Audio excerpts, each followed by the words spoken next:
1:05 then, already, of a Saturday, so I'm Ricky Gervais. That was Placebo, yeah, with Special Needs, which brings me to my next point. With me, Karl Pilkington. Karl Pilkington, there he is. Steve Merchant, 104.9. That's it. We're back then. Well, for one last time. Well, it's certainly the end of the season. We're away for at least, 2 months. We're doing the Office special, and possibly forever, depending on whether Karl decides he wants to carry on with this. Because, I mean, we do this for fun. We don't need to do this. We don't need to do this for, money. Obviously not. The kind of money you're earning, Rick, you do not need to do this. I don't need to. It's quite honestly beneath me. Yeah.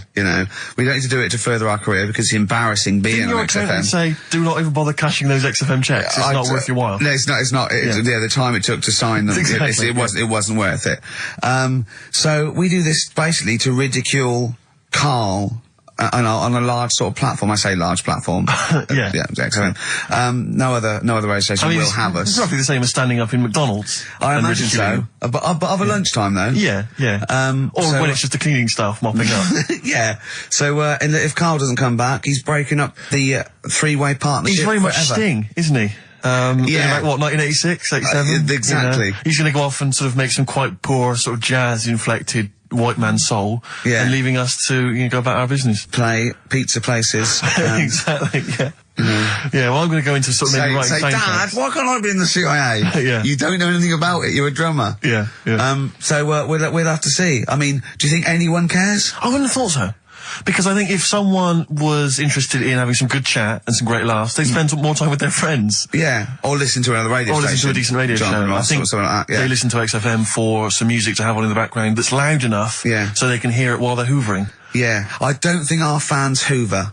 Well, true. I think you've got to have... Or shoot up, whatever. I think you've got to have a house to hoover. I'll tell you what they do want, though, some great music. They do indeed. They'll be saying, since you've been gone. See that? That's the sort of link I can do if we stay If you together. could cut out all the other drivel you speak, you'd be great on Magic. I know, yeah. You've got to... Come on. I know, you've got a rainbow something, haven't you? Rainbow. You got a rainbow something. Oh, it's rainbow. Well, I mean, for a last show, that song had everything. It's got 2 guitar solos. Yes. It's got a key change. It's got bad grammar, Since You've Been Gone by Rainbow, and that's for Camfield, the Prince of Rock. Yeah. He's going to be the king when Vance, just hands over his crown. Yeah. And you've still got that on XFM, so, don't worry about us going, oh, you weren't? Oh, okay then. No one cares. No one cares. This is our last show, let's make it a good one. Let me give out the email address because I imagine there's going to be a flood of emails demanding please, Karl, keep the team together. Yes, it's jono.coleman. Coleman's not a team. He's just a big lad. Yeah. Right, come on. What do you mean, come on? I've got nothing. Ricky.Gervais. Oh, Ricky.Gervais at XFM. Or Karl.Pilkington, because you can do it throughout the week. You can do it throughout the 2 months. And what's the phone number for XFM? 0207. Is it 766 6000? And then just ask people through the car and leave a message on his voicemail. Yeah. So email him a lot. 0207 766 6000, I think, and just ask for Karl Pilkington. Yeah. Little Karl Pilkington, little baldy mank twit. And say, please stay. Yeah. Please stay. Karl, say something then. How are you, This is our show. Say hello. What are your feelings, Karl, so far? I mean, are you cheerful? Are you upset? Not at all. No? Can't wait for 3 o'clock. So it was interesting how Ricky was saying he only does it for the fun. I haven't even got that bit. Yeah. I am paid peanuts to work Saturdays, which wrecks me weekend. Paid peanuts, you get monkeys. I have no fun. Yeah. Right? You're having a laugh. And what people You forget love this. You love this. You love me coming in and having a little chat beforehand and after. Yeah, but that's the funny thing, isn't it? Listeners just think, why does he get so moody about it, having Ricky annoying him just on a Saturday? Yeah. It's not just of a Saturday. Why? It's in the week as well. Wow. How do I annoy you? How do I annoy you? Daily How annoyance. do I annoy you, Karl? So you can't, if you be specific. See? The first thing that springs to mind, when I'm trying to work with Steve before saying, come on, let's, find some interesting stuff to talk about, I think you were playing the accordion in the air. Was it the accordion? I mean, it doesn't really matter. They get the idea. Although I can't play the accordion, so it wasn't very good, was it? Where did you find an accordion? I was running out there, right? And then Next to the drum kit he started playing with. then I had a loudspeaker, and I put the accordion for the loudspeaker. Then it loud, those loudspeakers. They're amazing. My question is this, Carl. Do you honestly think that's going to stop just because we're not on air anymore? He's not going to see you on a Saturday, so he's just going to come in even more often. Yeah, I can just drop He in. won't bother me as much, though. I think he will. And he'll have his fob taken off him, so he won't be able to just wander in. Of course I won't. So What? They're not. Do you think they're going to? Of course, they're going to let Ricky Gervais walk in anytime they want. Yeah, I might come in, I might do a few trailers, might hang out, you know, with Andrew, going, "Hey Andrew, how's it going?" He'd go, "Yeah, we're having a bit of trouble, what do you think?" I say, "Lose that off the playlist, put that one on, sack them." Yeah? Let's have a little bit of feeder. yeah, that's what we want. Yeah. Feeder. Forget about tomorrow. At least we're here today, Steve. The three of us for an hour and a half more. The last time ever, possibly. It's up to little baldy head Mankey. Well- For Karl Pilkington. A number of emails, Rick. This is from Matthew Davis. I think he very much captures the mood of the email public. His email is just simply titled, "Go! In the name of God, go!" It says, "Why wait till 3? Why not leave immediately and stop subjecting us to this abject Well, misery?" Carl did once when he had to get a train. Of course. So that's never happened on radio before. But who knows? I mean, stay tuned. We might shoot off at 20 to 2. Or we might get better. We might get better. We might get better because we've done a bit of planning, because I got Carl round last night Really? to do some planning of the show, didn't I? And so we've Yeah, I got... thought you were going to be there, Steve. No, I wasn't talking about it. Yeah, well, I called him up and said, "Why, what we're doing?" He said, "Well, you can come round and, you know, have a chat, maybe get some ideas and that for tomorrow." So I said, "Is Steve there?" "Yeah, Steve will be coming." Yeah. So, go round. It's close, next to his flat. The pub couldn't be closer. Yeah. Alright? Yeah. Unless there was sort of spirits and that in the lift, they couldn't have got closer. Yeah. Alright? I turn up, you're not there. No. He's lied. Yeah. Yeah. Right, Well, I so- knew you wouldn't come out if it was just like you thought I was going to muck around. I had to pretend it was work to Right. get you out. So, you weren't there, Steve. No. Anyway, so he says, "Oh, come in the flat, you know, got an interesting book that you'll like." Okay. So I think, well, that's kind of work, you know, he's trying and that. Yeah. So I go in thinking we're going to get some good ideas and that from this book. Couldn't find the book. He looked for about 40 seconds, said, "Oh, I don't know where it is." I don't know. "Come on, let's come in here, let's have a wrestle." Right? So I'm sat in the lounge, right? Sat there just chatting to his girlfriend and that, just chatting. He comes wandering out in his underpants. Yeah. Well, I was comfortable, yeah. I don't know if you were comfortable because we were sort of pulled up But yeah. right between the crack. Right. Looked like, okay, probably like a gay sumo wrestler. Yeah. And I did a little dance for you, didn't I? Because there was MTV on and I was doing a little dance. Dancing to Elton John's new one. Yeah. And what did you say? What did you say when I was doing a little dance for you and my pants pulled up? Like, right? Do you remember what you said? You went, I poured him a drink, he was in my home, I'm entertaining him, he goes, "Are you sure you're not a bender?" Is that any way to treat a host? I think it was the right outrageous. time to ask.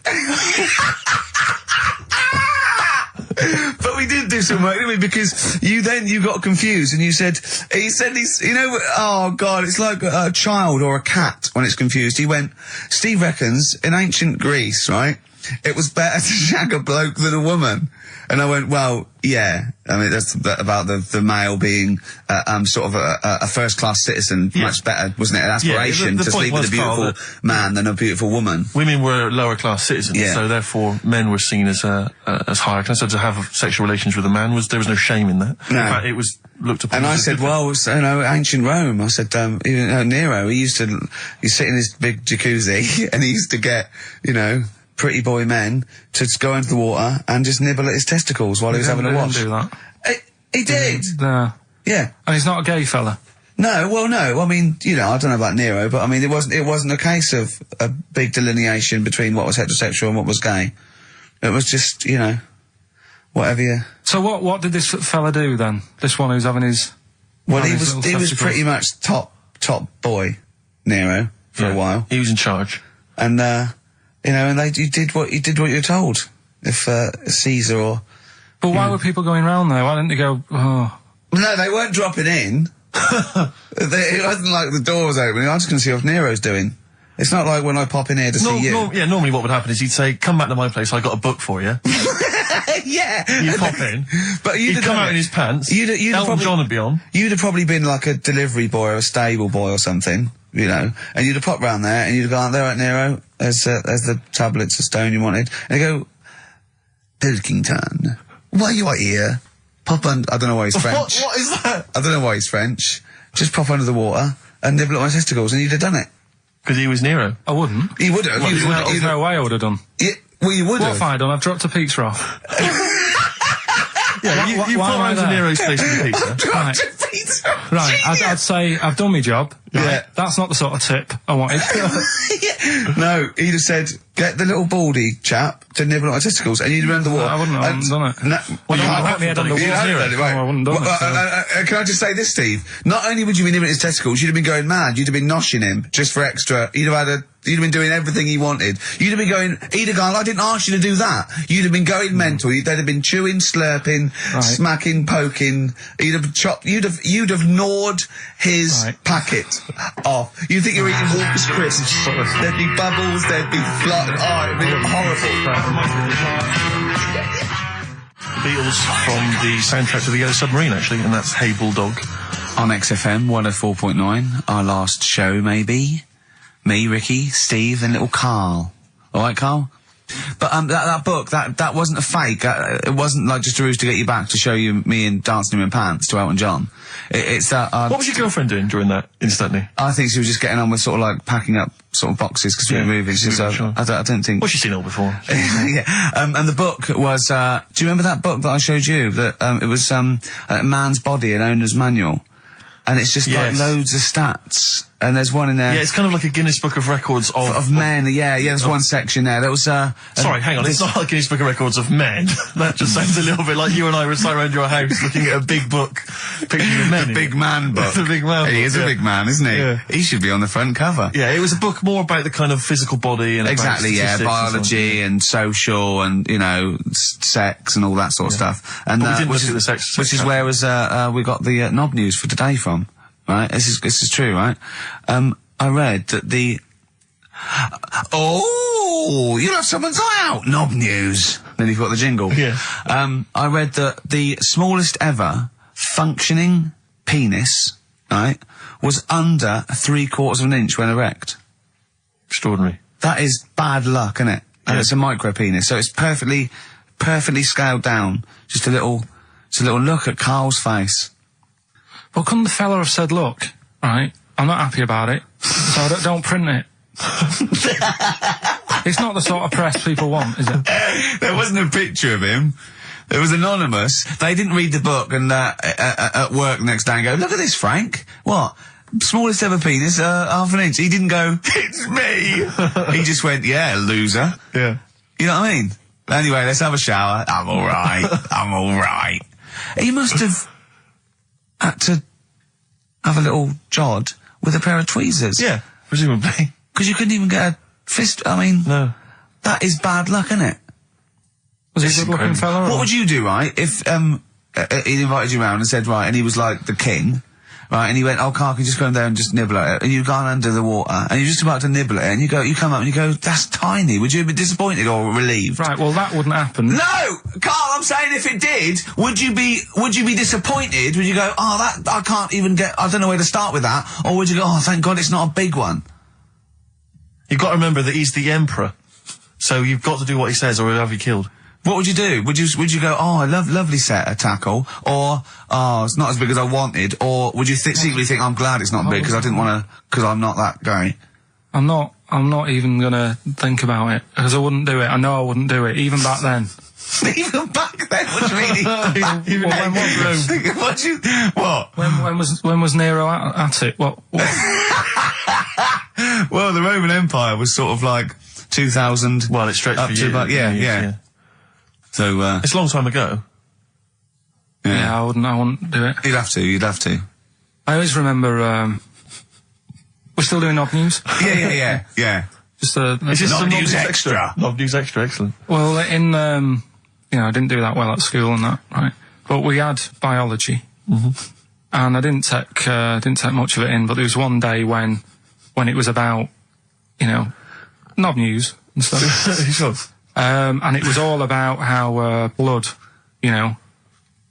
is what makes... Engorges the erectile tissue. Sure. Yeah, it was all about that. And there's this girl in our class called Paula, right?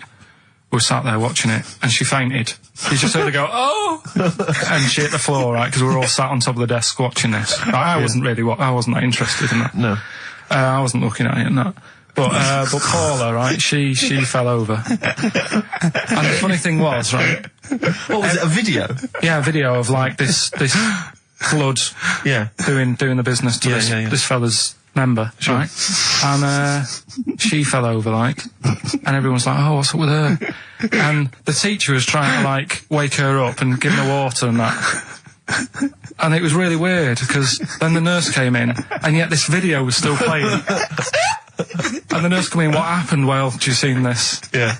And you could hear, like, then it was going on to, like, sex education on the video. It was all done from start to finish. What happens? And by the end, and she was still out cold by the time it got to, like, and then they had a baby. Yeah. Right?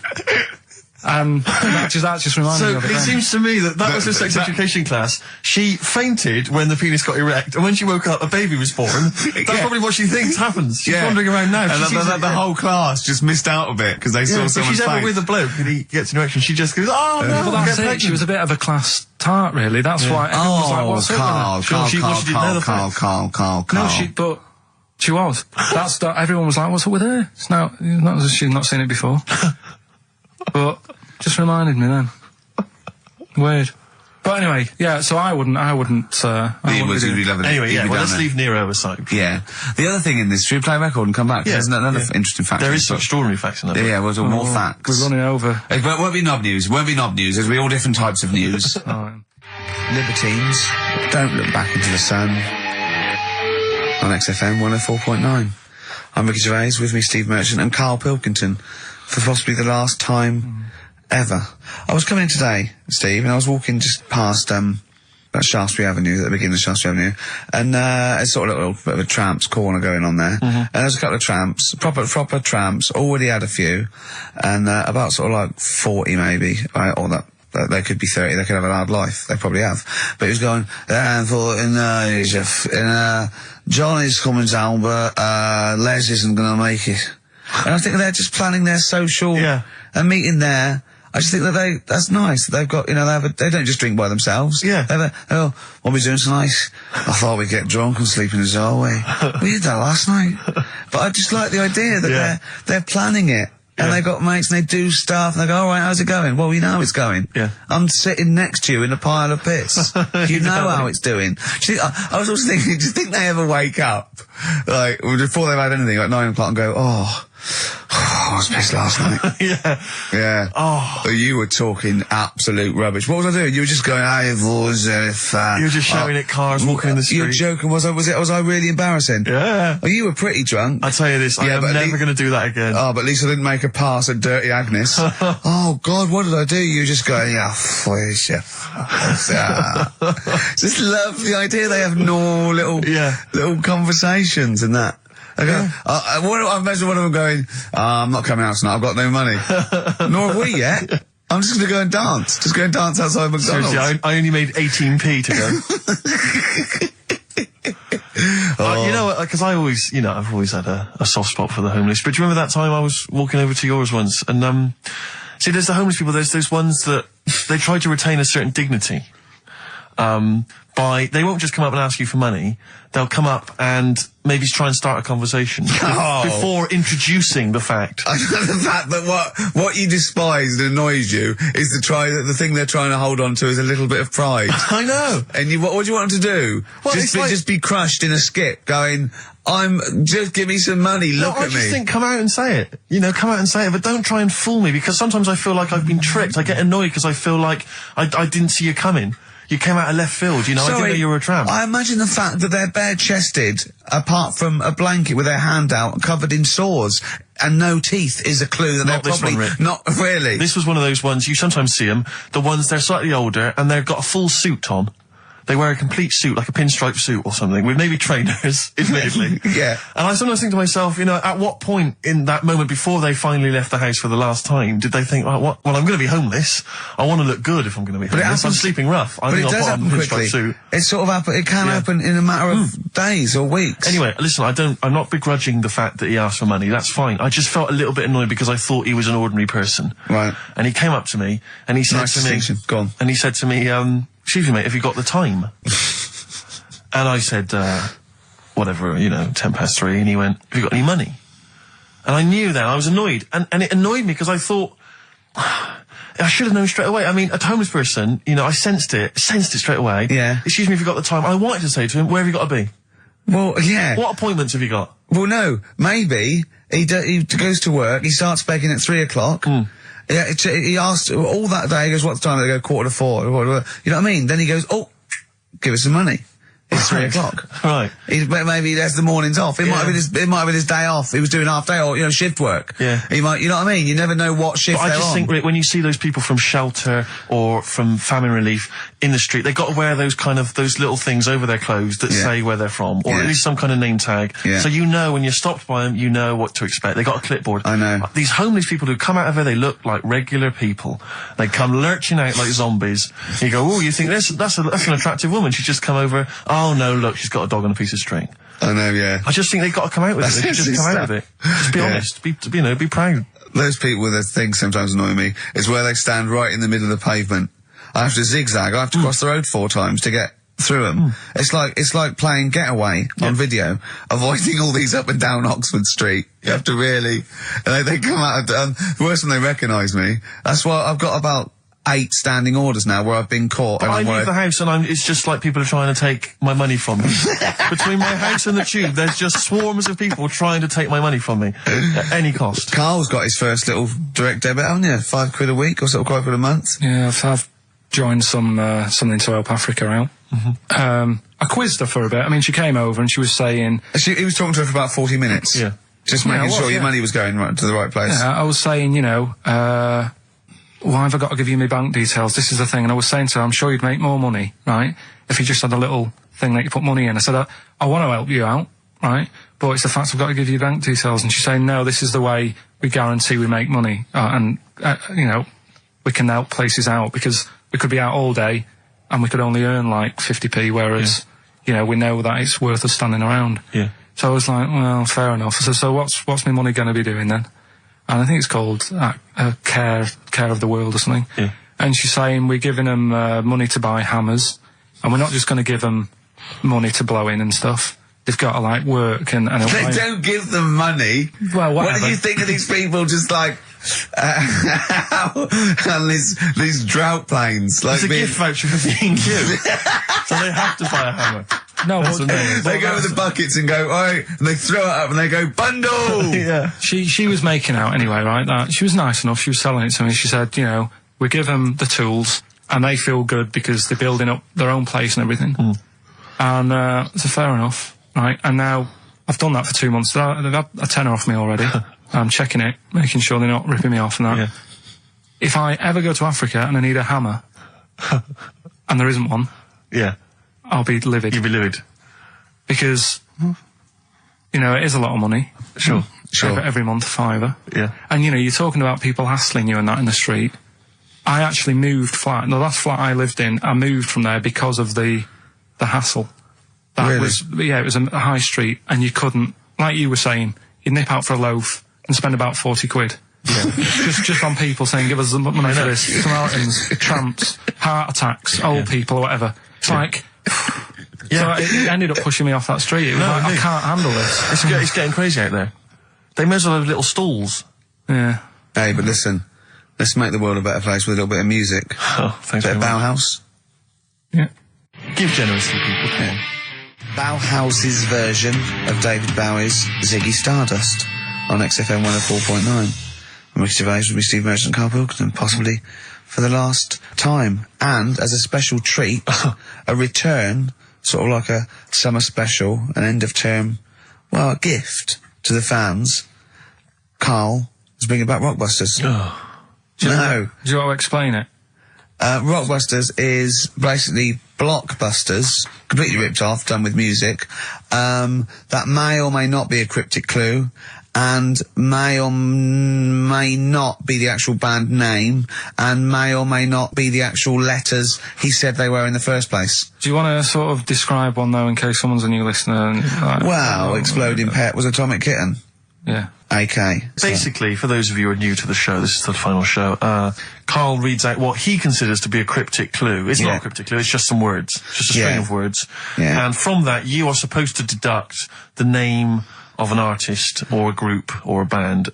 We've had things like the Jamaican fella swinging a fish round. That was De-Trout Spinners. De-Trout Spinners. So that's the level of intellect you are getting from Karl Pilkington. What was the one? Just do the competition. What? I was thinking, she fell down in Whitney Texas? Houston. She fell down into a puddle in Texas. On a knee, Whitney Houston. Yeah, so you said it twice. It's not cryptic, so just do it. Come on. Right, so there's 3 of them, and you email in your answers. We've got some good prizes today and that.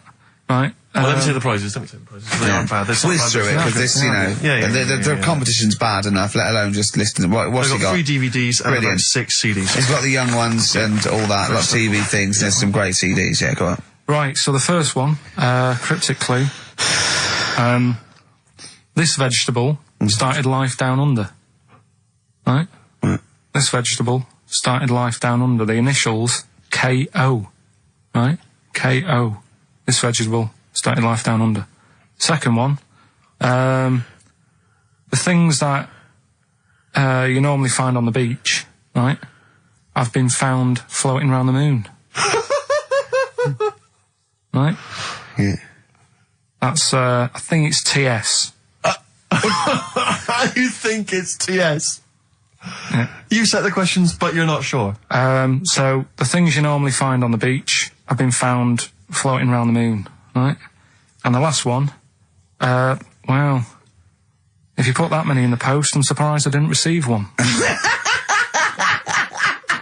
Right? He thinks they're great! Well, he thinks he's brilliant! Well, you know, if you put that many in the post, I'm surprised I didn't receive one. Is it acting? He did all the... yeah. The initials there, FC. FC. FC, right? So you email in the answers, ricky.gervais@xfm.co.uk. Win that stuff. Let's slam dunk in some sounds. Well, slam dunk some ads first. Okay. That will be the next single from DMX. That's called Wear the Hood At on XFM 104.9. It bloody better be. I know you're a fan. You've enjoyed it. You love a bit of hip-hop, don't you? XFM 104.9. Yeah, keep it real. It'd be hop. Oh, it's so... Yeah, sweet man, sweet. It's that kind of stuff, it's that kind of lingo and that kind of patois that they won't be hearing next week. No, I know. No, I know. Off making some bling bling. Alright, so that's the sort of... High five, yeah. Sweet. It's weird all that talk and that, isn't it? I don't know what that means, Carl. Excellent. What do you mean? No, just all that bling bling and all that, because I didn't understand it, right? So I did a bit of research. Brilliant, that's what you should do if you don't understand something. Look it up. I mean, always scope it out. I always do that. I always do that, though. You know I do that. No, I'm giving you props for even doing it. Yeah, so. massive respect and big you up. Yeah, go on. But, it's all slang. Right? Is it really? Is it really? So it's not in the... really? That's odd. No, I don't remember it being in Romeo and Juliet, but then... So you didn't speak like that when you went to Oxbridge? What? Never mind. But no, I did a bit of research into it, right? And one of the things that they use is I was out last night, did a 187. Yeah. That's the murder. Yeah. But why use slang, right? Because apparently 187 is police slang. Yeah. Well, if it's not slang, it's a code. Well, don't use what the police know you're talking about. Yeah, I don't think they do it with police around. Do they not? Probably not. Carry on then. Yeah. Carry on. Yeah.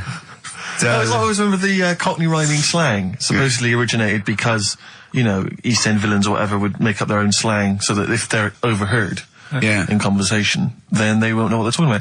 But just look it up in some kind of Cockney rhyming slang. Yeah, I like the idea of okay, where is he? Where's Fingers? Wow, copper, I'm going to tell you this. He's up the apples and pears. Exactly. Well, I don't know what that means. Well, leave the house then. Yeah. If you don't know that he's hiding up the apples and pears, you might as well shoot off. Exactly. Well, I can't possibly figure that out, so I'll just have to shoot off. Yeah, where was he last seen? He was last seen with his trouble and strife. I know what that means. Well, you might as well shoot off then. Yeah, it's a perfect code. Of course, though, talking about Shakespeare invented 1,200 words, and slang gets in, so there are more and more words, and slang soon becomes, you know, the norm. There's no not real words and real words, you know, do you know what I mean? They're just as valid if they're common parlance, so they all become part of the, or they fade away and they're not used because they're a fad. Yeah, like waz up. Yeah. That's probably in the dictionary. That is, yeah, or soon to be. I was reading, was it a couple of years ago, You're Gonna Like This Not a Lot. Right. Got into so popular things got in there. Imagine that. Yeah. You're gonna like this, not a lot. Zig a Zig I think got in or something. Oh no, Girl Power got in. Right, Girl Power as a common phrase.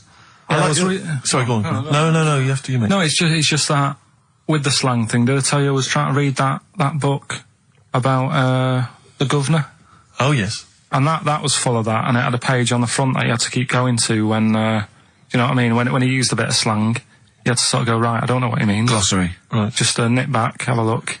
I thought you meant, when you said there's a page at the front, I thought you meant the cover with his face on. I can't remember who I'm reading about. Oh, there he is. Is this the book that you nearly finished reading, but you realised all the pages were in the wrong order? No. He bought a cheap book, right, at a second shop, started reading it, loving it, then he started reading about this bloke, and he went from jail to school, and then he looked at the page numbers, and they were all out of order. How annoying is that? You never read books, do you? I never read one, right? And Suzanne, it was a weekend when we were going to Hastings because you two had done me head in, right? She said, I'm going to take you away so you relax and what have you. So, ended up not relaxing because it was like putting the jigsaw together. I'd started reading it on the train, thinking, loving this. It's a really interesting story about this fella who, you know, didn't have a great life as a kid, starts getting into a bit of crime, what have you, turns out to be the governor. But it wasn't as easy as that, because like you say, it started off at school, then he was in prison, and he's like, oh God, he started young. And then, next thing, he's like married, and he's like, hang on. He's like 12. And then he's had a heart attack.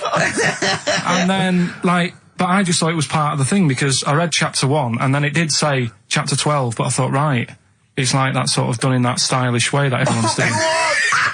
What kind of a biography? Starts messing with the medium. I was born in the East End. Take one onion, add some, this is But it's the idea that an East End villain's going to write his autobiography, but think, I'm just going to play with the form a bit. I'm going to get quite postmodern with this. No, but... He's barely able to write, probably. Yeah, oh, you can say that about him, Steve. I wouldn't. I think he's an educated man. Go on, next, Carl. But, yeah, just because it was like 2 for a tenner, that shouldn't be like... Oh well, you know, you got a good offer, so... No, that's rare. I'm sure the bloke selling it did not know that the pages were out of order. Let's face it, Carl, you read it and didn't realise. Yeah. So you can't really blame him. You got almost half the way through before you realised. I know. Yeah. But anyway, you know. Still, that'll teach you, and that's put you off books for life, hasn't it? Well, I don't like getting into books now. I just read snippets of information. Play record. No, I was just going to tell you about a bit of information that I was reading. Okay. I can't... Well, we play... No, I've got time for a bit of drivel before we play next tune. Well, I'd rather hear a tune and come back for drivel, because I think people are tuning in for drivel, so let's tease them. Okay. Let's have a record, then some absolute shite from Karl Pilkington. Excellent. Look forward to that. Longview and Further. I love that one. On XFM 104.9. Rick Gervais, Steve Merchant, Karl Pilkington. Alright, Karl, what did you learn? Right, like I say, I don't like reading books. There's too much to take in. It's too much word. I'm busy in that. Yeah. I don't like reading books, actually, but go on. So, but I have done. So, go on. Right, so, I was looking in this magazine, right, and it was more about, do you know, I'm not that impressed with Einstein and Newton and that lot. No, why should you be? What have they ever done? Go on. No, but, you know the fact, you see, the Columbus thing, he's another one, isn't he, who got a bit of praise for finding America. Yeah. And it's like, someone else would have come across that at some point. Yeah. Right? And yet, news this week, they've found 2 new types of frog, right? No one's making a fuss. And look how small they are compared to what he bumped into. And that's what I'm saying. People make a big deal out of all these people who are finding stuff, right? Yeah. So, the next person... I mean, my head's buzzing, but I can't be bothered. I actually can't be bothered. Don't think this reaction's a good reaction. I don't know where to start with this drivel, but carry on. Right. So anyway, the next fella who... The next fella? See, I don't know. You talk in riddles. The next fellow I'm going to talk about, Einstein. Yeah. Right, everyone raves about him all the time. Yeah. Right? So I'm trying to get into my head. Yeah. Like, why is amazing and that. Yeah. Right? Okay. So, did a bit of reading up on him in this science magazine. Yeah. Right? Now, I read it. It's only, you know, I don't know, 200 words, whatever, trying to get across what he worked out. But I read it last night. Is it relativity you're talking about? Yeah. Well, so you say like I just made that word up. Yeah. You heard Yeah. That was his big... Okay, so the 200 words, as far as you recall... So anyway, so I read it, and I was like, I don't know what is going on about here, right? So Suzanne was with me. I said, can you read this? She said, I'm watching Sex and the City. Right? I said, right, but can you read it and explain to me what I don't understand here? She says, well, I don't understand it. It's great. It's like she's thinking, I haven't got kids. Yeah. And yet he still wants me to help with his homework, and I'm watching telly. Yeah. I've been at work all day. So she said, look, go in the bedroom and read it out loud to yourself. Maybe it'll make more sense if you read it out loud. Right? So I said, right, I'll go and do that then. It was good because it was cool in there anyway, right? So I went in there. So, reading it out, twice, went back and I said, I don't get it still. Right? So she said, right, wait 10 minutes and I'll sort it out. So I was sat there looking at it, trying to work it out before she had to look at it. I was like, no, forget this. Now, what he was saying is, if you send a man to the moon, right? Yeah. He was saying, to the fella in the rocket, it would seem like 20 years to him. Yeah, not the moon, but yeah. No, it was. That's what it said. It said the moon. Well, it wouldn't, because it's only about... No, but listen. So it took 20 years to the fella, yet people who are on the Earth, it would seem like 2,000. Yeah, because time is relative, not...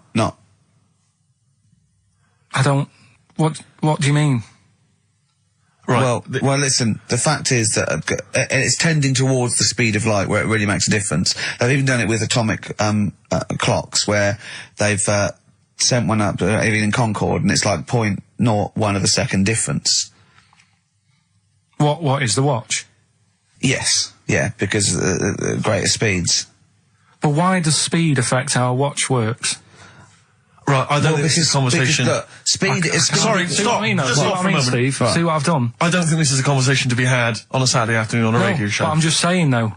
It's not me, is it? It is you. You went quiet, Steve. No, because... You're having problems Because I'm not going to be able to explain it to you. I will explain it to you in a light, frothy way. It's speed equals... Basically, velocity equals distance over time. When velocity doesn't change, and nor does distance, time has to. That's his theory. Yeah? We just got... What's your point then, Carl? What's your point? I'm just saying... Because you don't understand it's worthless. I was trying to explain to Newton that basically formulated, the laws of the universe, the 3 laws of the universe. Even playing snooker, I'm trying to drop something. I was going, well, equal and opposite reaction and all these sort of stuff, right? And he was going, what did he do apart from the apple on his head with the gravity? And I went, well, what do you mean? And he went, well, why was it a problem? If we had been floating round, I'd have called him in. But since we're not, we don't need him. Yeah. That's what he said. Play a record. Yeah. You're a buffoon. So there's these 2 new kinds of frogs, you said? You're joking. What? And a monkey had a hat. The monkey had a voice. I Believe in a Thing Called Love by The Darkness on XFM 104.9. Last show. Possibly the last ever show. It's up to the K-Man. Little Pilky. Baldy Pilky. Little Whingy. Dimmer Manco, as he's called, his Latin name, Dimmus Mancoid. All right, Carl? All right? You're going to miss this, aren't you? Nope. Good show, though? Enjoying the last show? Yeah, it's all right, and, I hope it gets better because, Telegraph are listening today. The Telegraph, the paper? Yeah. Why, are they? Why did you say that? Just, Jenny, the PR woman, said to me yesterday, she said, just, do some good topics and that, so you don't have to worry there. What they phoned up to say, hello, it's Telegraph here, we'll be listening tomorrow. I don't know what they're doing. Are they doing a review of it or something? I don't know. Why would they do that? There's no reason to. I'm a bit, why didn't you mention this earlier? So Telegraph have said, why would they call up to say we'll be listening? It's a free country. Because they said they'll be listening, but also, can you make sure you record it? Because if we can't listen to it because of the pirate stations that are on at the weekend, because it affects our signal and stuff. Whoever's listening must listen and know there's a problem with pirates, and they said, can you... Well, they're probably just doing a feature about radio shows or something then. They're going to tear us to shreds. They're going to... I mean, listen to... Sorry, seriously, the drivel we've talked today. I mean, what are they going to make of it? That's a broadsheet newspaper. I think I know what Monday's headline's going to be. I don't think it's going to be like, they're going to forget about the power cuts. It's not going to be about, the inquiry or terrorism or anything. It's going to be, no more to knob news. Yeah. It's going to... They're going to love that. I mean, seriously, I have a little bit of self-respect. And if I'd known a quality newspaper was going to be listening, I wouldn't have turned up today. Because I'm an award winner, and I'm a respected television writer, and I've, won awards, sort of classy. Don't worry though. And don't worry. What have we talked about? Knobs. We've had the worst quiz on radio. Yeah. We've had you trying to explain relativity. You didn't even understand what that word meant. I don't think you recognise the word. You read that article. You read that article 4 times, twice out loud, where you could hear Sex and the City music, right? And yet that word might have been like a clump, for instance. You hadn't heard it before, so I don't know. Do you look between the lines? Do you actually look at the words? No, there's too many words, though. The Telegraph are going to love that. Because there's loads of words. The Telegraph have got loads of words. I mean, there's covered with it, words. Which way up do you hold the magazine when you read it? No, but there is too many words. I mean, because the people, are they upside down? There's too many words. There is too many words in the world. Do you know what this one means, right? Go on. This is one I learnt the other day. I think it's, Antediluvian. No, what does that mean? Old. Sorry, how do you spell it? Don't know. Of course you don't. Antediluvian. No, I've never heard that word. It means old. But the annoying thing is, it takes longer to say, and it's the fact that if you. But where do you hear that word, and in what context? And someone told me about it. I was talking to someone about long words and that, because you mentioned something when we were out drinking, and I said to you, "Why did you say that then? What word does that mean?" And then you had to explain it, and I said, well, you didn't have to say that, you could have just said blah blah. But can I say, Steve, I wasn't sort of trying to catch him out or being pretentious. It must have been just a normal word in my vocabulary that he didn't know. Wait a minute, what, vocabulary pretentious? You've lost me. You've lost, yeah. I'll tell you what. You're scared by syllables. Yeah. No, it's just... I'll tell you what, though, I was going to do a feature about this. It's funny you should say it. I was going to do a feature. My next feature I'd written down is how good the Telegraph is as a newspaper. Yeah. It's bloody brilliant. I love it. Because it's informative, it's impartial, it's research good. I think it's a lovely layout. The photography is brilliant. Oh. Do you know what? I like the bloody font. I love the bloody font. Do you mind something else? I mean, you say it's sort of, if there's any bias at all, well, no, there isn't because it's apolitical, but I bloody love the Tory party. Let's not go into it, but I just like the Telegraph. I just like the journalism and the way the size of the paper. I like the way they're fair. They'd never like, slag us off. No. But also, I think it's because they understand that, we don't really care, and so we can't be blamed for anything they hear on the radio. No. It's not really our fault. And anything we said that was like, a bit nasty or stupid was probably sort of like some clever sort of ironic postmodern. Satire. Play a record. Yeah. Brilliant Telegraph. It's very fairly priced, don't you think? I think it's too cheap. I know. The cult there. She sells Sanctuary. On XFM 104.9, I'm Ricky Gervais with me, Stephen Merchant and Karl Pilkington. Now, if the Telegraph are listening, and they're whoever it is, they're writing their article, and they're coming up with sort of words like cheap, smutty, lowbrow. Yeah. In our defence, could I just say that we're pandering to our listenership? Yes. I mean, this station without exception, the people who work here, the executives, the DJs are alcoholics, drug users, sex offenders. Check the register. And we're trying to fit in with that for 2 hours a week. So we really have to sort of really bring it down. Seriously dumbing down. But if you want, we should do our stuff. We do our normals, like we talk about usually. Tits. Satire. Satire is political satire. Social and political satire. Yeah. If you listen any other week, that's what you would have heard. Well, me and Steve are sort of like quite, political and Proust. Oh, I love him. Oh, I wish he'd resign as governor of France. Have you read Martin Amos's new novel? I love it. It's so brilliant, lovely. It's very long. Politics. Though. I mean, what do you make of politics, Rick? I was just planning on going to the English National Opera tonight to see to see Tartuffe. Yeah. Yeah.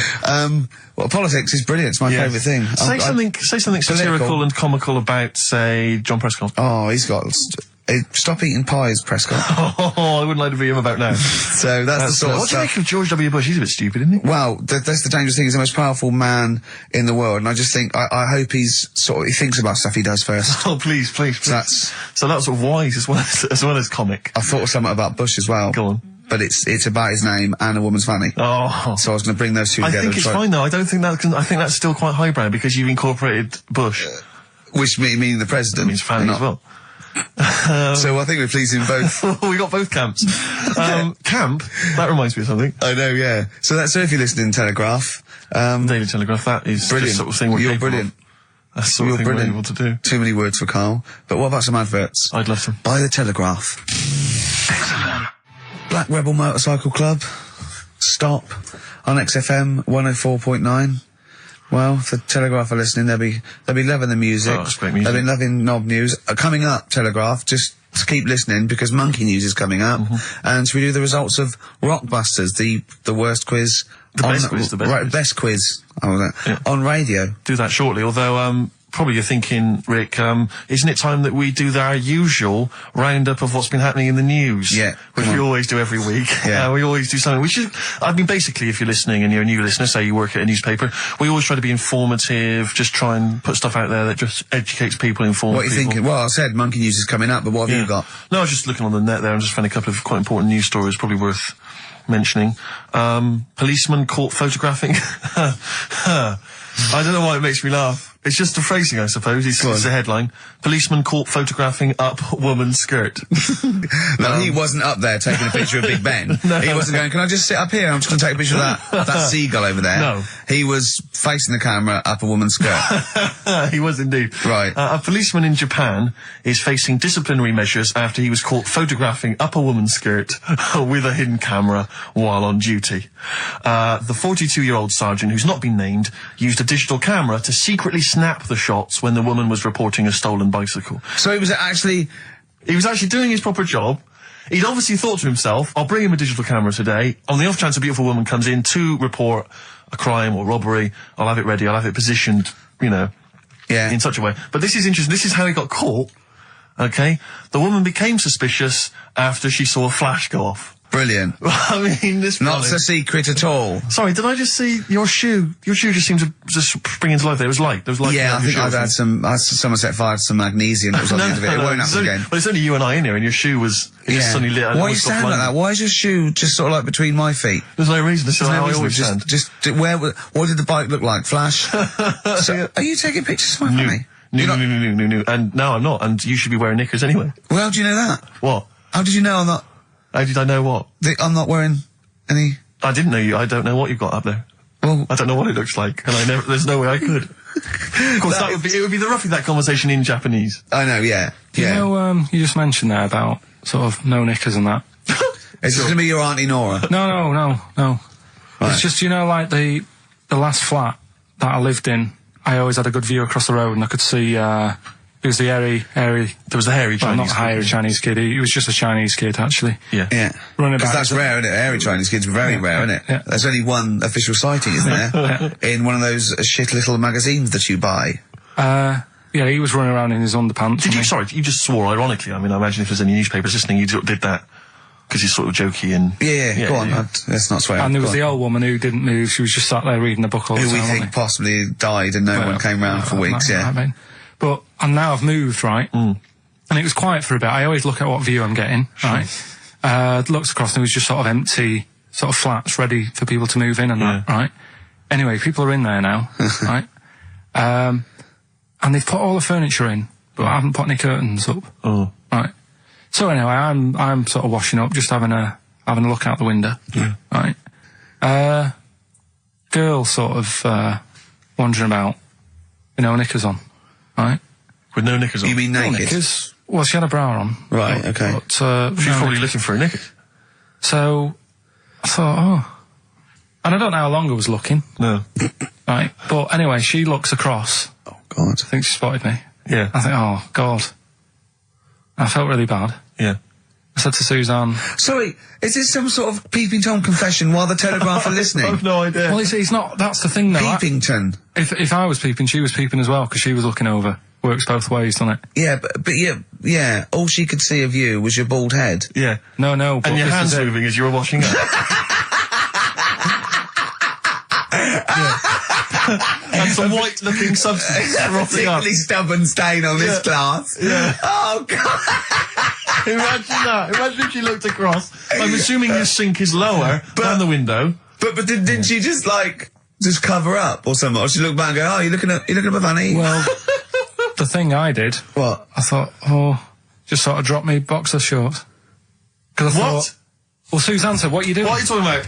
What are you talking about? No, just so they can see me cheeks of me. What are you talking about? No, because I thought, if she thinks I'm walking about in the nude as well, then we've both got something out of it. Carl! This sounds like a bad excuse in court. I know. This is... Or the plot of a film on Channel 5. I mean, this is like the doctor who got done, right, for exposing himself to a patient and then painted that little thing that you look down their throat pink. Yeah. And going, this is what they saw. Yeah. No, so sorry, you were looking at a woman dancing around naked, right? So the only thing you could do was immediately drop your boxer shorts. So she looked across, saw you fully clothed, saw you took your boxer No, she wouldn't have done, because it's sort of just the top half and the sink's at a side angle, so I was sort of looking out. So she wouldn't have seen your trousers then anyway? No, she did. I moved in front of the window more. So you then made you actually climbed in front of the window. Oh, this is amazing! So you climbed in front of the window to show off it wasn't your naked lower half. Suzanne said, what are you doing? I bet she did. What are you looking at? So I sent you in here to clean up. What are you doing? I'm just taking my trousers down, standing over the window. Why? Because there's a naked woman across the road. What do you think I'm doing, Suzanne? I'm exposing myself while looking at some free fanny. Leave it. What's up with you, Suzanne? Leave it. Christ. Are we doing Rockbusters or? Yeah. Oh, she sent you in there to read up on Einstein. She comes in and finds that. Oh, brilliant! Anyway, Wait a minute, can I just check? A final question. What did the woman across the way... What happened? What was her reaction? I didn't look again. I just thought, you've seen a bit of action as well. We're both happy. Let's leave it. Brilliant. So were you waddling around like a penguin with your trousers around your ankles? I just was walking about, and Suzanne said, what are you doing? I said, I'll explain to you in a bit, but don't look out the window, because then it's excellent. obvious. Then he sees, she calls her husband to look at Carl walking around naked. He goes, oh, she's got a... Quick, Suzanne, get him out. There's only one with you can do. Get some more friends. They've gone one more. Anyway. Brilliant. Right, play a record and come back to Rockbusters. And Monkey News. We haven't got enough time to do Rockbusters. Oh, God almighty. Hanging around with Transformer. A little bit of Lou Reed. Nearly finished. 12 minutes until We Are No More. But don't forget, Monkey News still to come. Well, yeah, don't forget that. Monkey News still to come. But now the answers to Rockbusters. Right, do the clues. Alright, the first clue was this vegetable started its life down under. The initials were KO. That was Collie Osborne. Alright? Collie Osborne. The second one was... No, what are we letting that go? Yep, we haven't got time, Rick. Well, it's just not the word. We haven't got time, Rick. Oh, so cauliflowers don't start down under. They're on top. It's not like carrots. No, down under is in Osborne. Osborne, born in Oz. Osborne. Right. Collie. I thought you meant started. Her name's not Collie. Right. The second one was the things that you normally find on the beach. Right. They've been found floating around the moon. That's the space shells. Right, specials. We're going to just tweak it a bit. This is rubbish. I mean, no, this isn't even funny though. I mean, they're no good at all. Cryptic. It's not cryptic. It's wrong. It's not cryptic. The last one was, well, if you put that many in the post, I'm surprised I didn't receive one. Go on. That's FC 50 cent. Right? What? 50 cent. It was 50 cent. I didn't receive any, so he's... Collie Osborne. Collie. Her name's not Collie. Her name is not Collie. Doesn't matter. It doesn't matter. Well done to Gina Ferry, who has emailed in. She's got all those answers right. Yeah, just emailing your address and that. Yeah, email that. You're such an idiot, Carl. As are you, Gina. All right. Loosen Your Hold by South. That's great. On XFM 104.9. Well, that's nearly it. Rick, can I just say thanks to everyone who's emailed in over the weeks and months we've been on, because obviously we're too lazy to even send them a response or a reply, but we do appreciate it. We do appreciate it, same with all the letters and stuff that we can't... Yeah, people send stuff in all the time and they say they like the show or they don't, or they contribute little ideas and stuff, and we do read them and we do appreciate it. It's just that we, when you've got someone like Karl Pilkington in the studio, you just need to pick his brain constantly, and you've got no real time for admin. But thank you for sending in all the nice letters and responses and stuff. Well, finally, we should let people know that next week, for the foreseeable future, it's Adam and Joe. Brilliant. They were brilliant, and they're standing in for us this time next week. Well, you say standing in, but possibly replacing full-time unless Karl Pilkington decides to change his mind and come back. What do you think, Karl? You've enjoyed today's show, I know. Yeah, it's been alright. Yeah, you tempted to come back when we finally return? Maybe a little rest to make you sort of like forget how annoying I am. Because that is my secret weapon. Sometimes, you know, because it's the thing that you can fleece a sheep as many times as you want, but you can only skin it once. Sure. So what I do is sort of like, I fleece. I never actually completely lose a friend. I tease them and talk to them to the point where they're going to leave me, and I go, oh, anyway, how are you doing? They go, I'll sort of confuse them. Yeah. And that's what I've done with you today. And I think over the next couple of months, where I'm sort of nicer on the phone, I'm not squeezing your head, you'll go, he's all right, Rick. What? Yeah, and then I'll get you back in it. And then I'll absolutely rip you to pieces again. I'll be dealing with. So, but hopefully, and also, unlike a lot of my friends who are clever, I don't have to worry about you because you will forget. Because you've got you've got a tiny little intellect. And do you know what I mean? You'll forget this conversation even took place. Anyway, it's what everyone's been waiting for. It's what Karl exists for the last time. It's monkey news. Play the jingle. Oh, chimpanzee that monkey news. Right, are you familiar with 100th monkey? Keep talking. 100th monkey? 100th? Yeah, like as in like, or more than 99. 100th? Yeah. The 100th monkey. Yeah, are you familiar with that? No.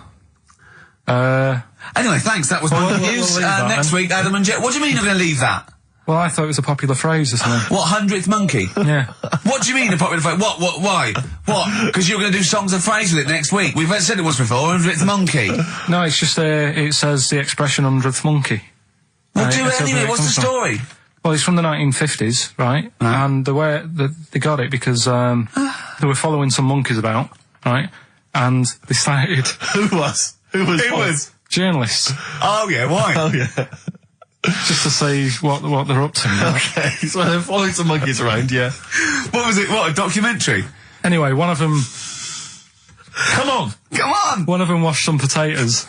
Right, okay. Right, let's leave that, right? Let's leave that one. Come on! A monkey washing potatoes? Can we leave that one? No, you cannot. You've got to do it now. They're following what is it?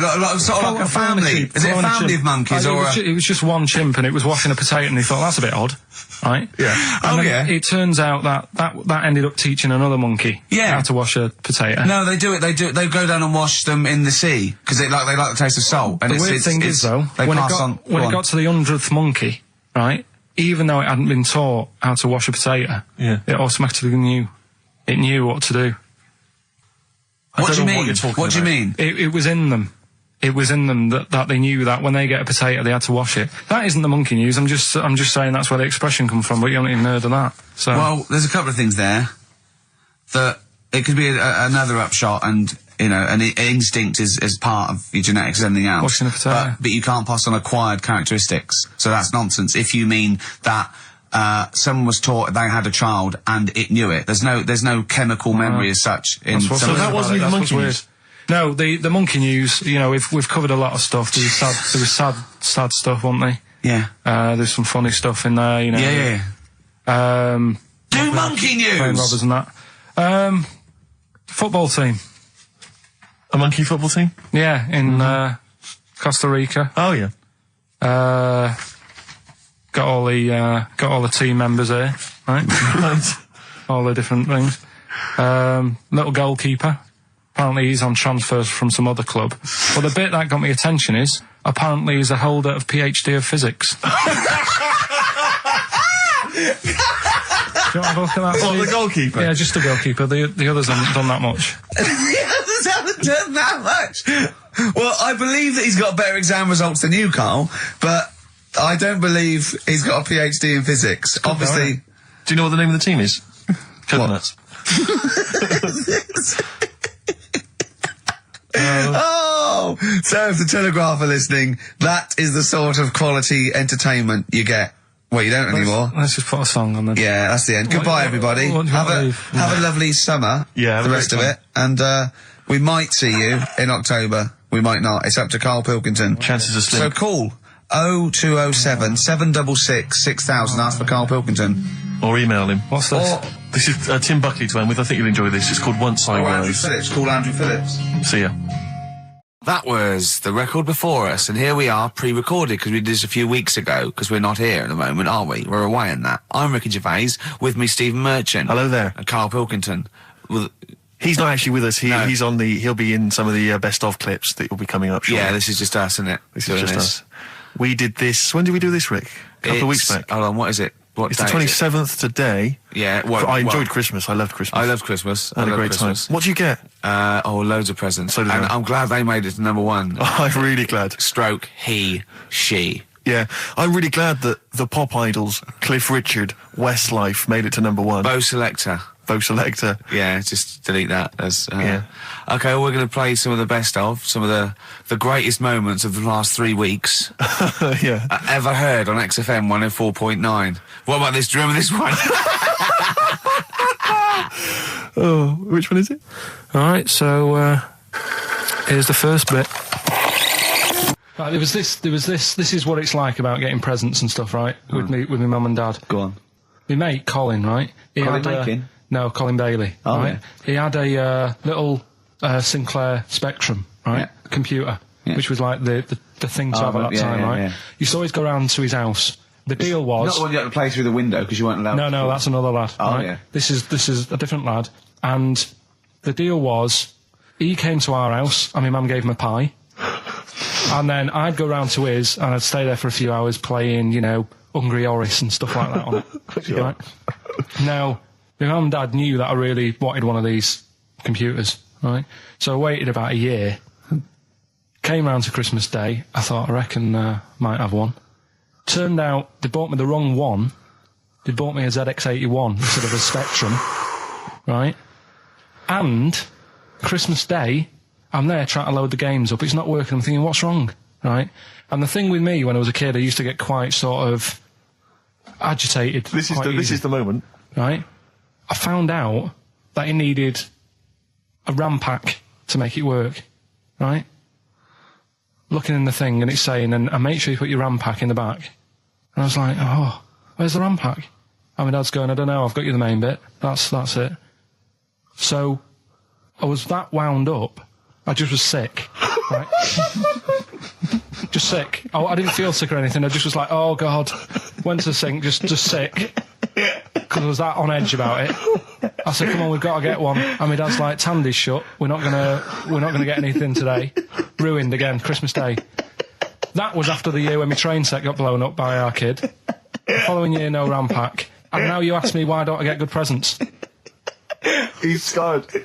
He just I'm gonna die. Honestly, I'm gonna die. He's just clean sick. Yeah. There's no RAM pack. What? Did you get to the bottom of it? Why wasn't there a RAM pack? You have to buy them separate. Oh, It's one of them okay. cons. What do you mean I can't play Frogger? Oh no. So, wasn't there another incident when you threw up? Spontaneously threw up? Through sheer anxiety? I do get it. It's not so much now because I've relaxed a bit, but as a kid I used to be quite on edge all the time with certain things. Do you think that's what happened to your The cat wind. that kept being sick? That it didn't get the food it wanted, and it just threw up? Do you remember that? Yeah. God, so they shaved it. No, like, again, I spoke to you in the week, and I had much better things, like when I tell you about Brian Blessed climbing Everest, and for some reason it made him, it played havoc with his belly, and he followed through, and he had to clean up. Shut himself? Yeah, using ice and snow. Why are you telling me that Brian Blessed... in what way is telling me that Brian Blessed shit himself once in any way educational? Because I was saying how he was climbing Everest, right? Right. I give it to him, he's an actor and that, but he gave that a go. Yeah. Right? It played... What's the point of that, you'd say, wouldn't you? You'd say, God, he's he's so he's alright. Me doing a boxing match for no reason is rubbish, but him climbing Everest and shitting himself... Yeah, he did that. Is commendable. Right, and he's only going to, go and do it again. He's going to climb it again. Yeah, but he might not shit himself this time. Yeah, what's the point in going? Nothing's changed up there. Yeah, good point. Yeah, What's it been? Well, it has. They've probably cleared it up by now. Like, but it's slip on it. I can't even bother. Read about Brian Blessed. Is it actually true, or have you lied to someone else? It was an interview with him in it. And what did he say? Oh, come on! What did he say? He said I climbed Everest and I played havoc with me belly. Let's talk about it next week. We've really run out now. Oh, you're a fool. 3 holidays Carl's had this year. Last year. Yeah. I'd love to have 3 holidays. You've got to start putting the work in there. I had 2 holidays then. No, you had 3 holidays.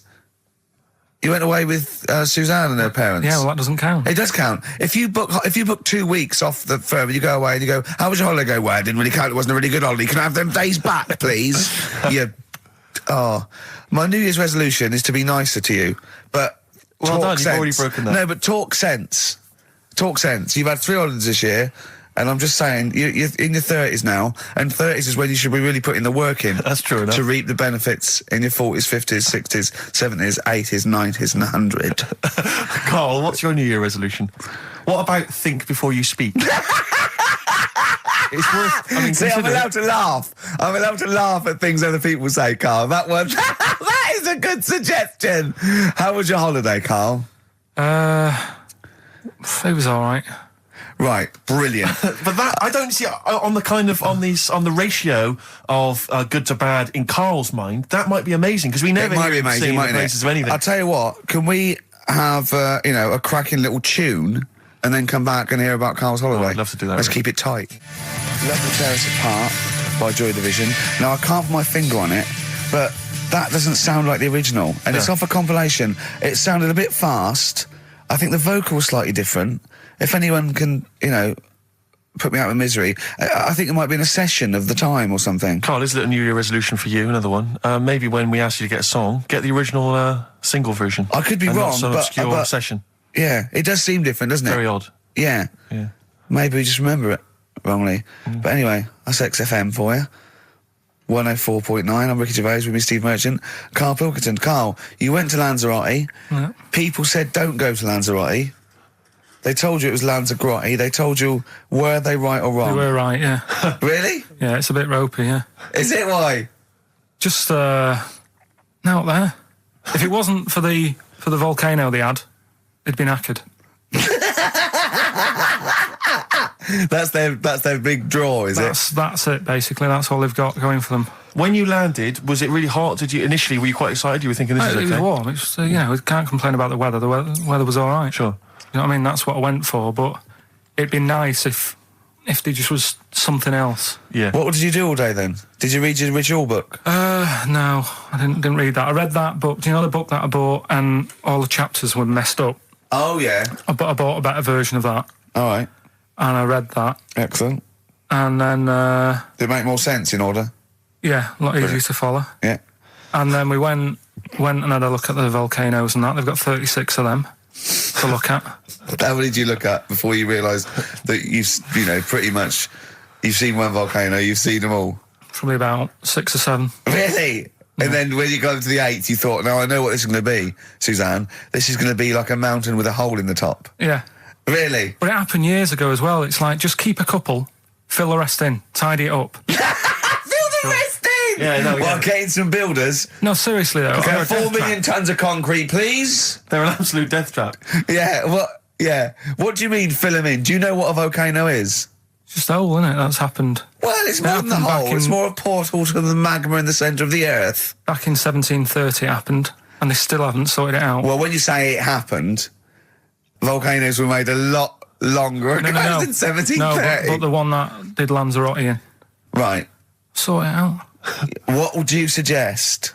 Well, how can they fill it in? It's joined. It's all joined. No, but what I'm saying is... the big plates of the earth are all joined. All the magma's joined.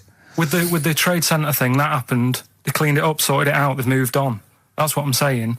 Whereas Lanzarote have just gone, leave it. It happened back in 1730. You misunderstand me. How, in the name of God, can you fill in a volcano? You ignorant twit. No, but it's not just the holes. They've actually left the lava everywhere. That's what I mean. It's not just the big holes. There's lava everywhere. But it's molten rock. They can't just pick it up like they're like a carpet. Put it in the holes. The holes are there ready. Just push it all in. That's what I'm saying. Do you know what a fable is? I've got a rough idea. Okay, it's a thing that uses sort of metaphor, analogy, just to explain sort of morals. I mean, they're very old for a start, and it's all. I'll give you an example of one. A quick one. Oh, the one about the dog with two bones. He goes to a dog's got a bone. He sees a reflection in the lake, and he thinks, "Oh, that dog's got a nice bone.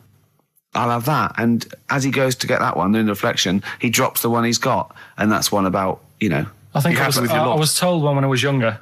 Go on. I think it was one. This young lad, he's got a dog, right, and he's about 8 years old, and this dog, he's had it since he was about 4, and it's a bit tired now, and he chucks sticks for it, and it doesn't go for it. And he's saying to his mum, "Oh, I want a new dog because this one's useless. It doesn't do what, it doesn't have any fun with me." So they say, "Oh, no, but, Rover's a good little dog. You should look after it." And he's like, "Oh, I don't like it. I want a new one." So they buy him a new puppy, and it's running around, yapping about, and he's loving it, and he's playing around with it in the grass. And then one day he goes to the park, and he's messing about and rolling about with it, and he falls into the lake, right? And the little puppy's like yapping at him, and he's going, help me, the little dog's yapping. And then the old dog comes and gets his collar, and it pulls him out of the lake, and he goes, "Oh, God, why did I forget about you? You're the better dog." And he loved that one again rather than the puppy. I got a feeling that was Lassie. Well, yeah, that was an episode of Lassie. What's the moral? What's the moral there, Carl? What's that telling? What's that explaining through analogy? Sort of, don't forget the old. Look after old people. I remember there was one I heard once about a young boy who got trapped in a lake inside a cage. But he loved his trainers so much he wasn't going to get them wet. But even though he had to get out there, and even though he thought that was the important thing because it's material value, he actually drowned, and the trainers were no good to him then. That was Bowie and Waterloo Sunset. Love that. Love the original. Love Bowie. Bowie was my gig of the year. These are my singles of the year. These are our clips of the year. I'm Ricky Gervais, with me Stephen Merchant. We're just picking some lovely little bits and pieces. Do you remember when we talked about this?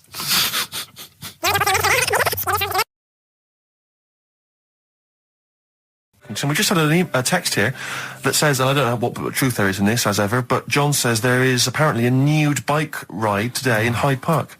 Now, I can't believe that's the case, because I don't think it's allowed, is it? You can't ride around with your veg, can you? I don't know. Why would you want to? Well, good point. On a bike. On a bike, I like the fact that that's what disgusts him. Do you know what? If we did appeal for a nudist to call in, I'd want a very specific sort. I want a German nudist, a middle-aged man called Helmut. Okay. If there is any, or the closest one to it. So I want a middle-aged man from Germany. If your name is Helmut, you're in. But I'll accept Hans. Carl would be good, wouldn't it? All right. Yeah. I think I'm wondering if the age might. Maybe we could we broaden that Okay, out just a German nudist bloke. Right. Can he at least be fat? Can I find a fat German fella? If your name's Helmut, we're going to give you a big prize. Yeah. But any fat German fella who likes to get his sausage out. Sure. Okay. It's sauerkraut. Yeah. What's the phone number? 0871 222 1049. It'd be good just to get an email or a text with a contact, wouldn't it? And then I can just call them up in the week. Sure. And 83936 is the text number. I don't know what our audience demographic pans out like, Rick, but I'm suspecting that's probably a fairly small fraction of our listenership. I know, but there must be someone out there. If you know a fat German who likes to get his tackle out, phones are going. Straight away. Just answer it, Carl. Just answer it. Just pot luck. It could be anything. Well, just see what it is. To be fair, it could be a nutter. But just say hello. Just tell your his nutter straight away. He'll stay there, won't he? He'll stay there. Well, answer it.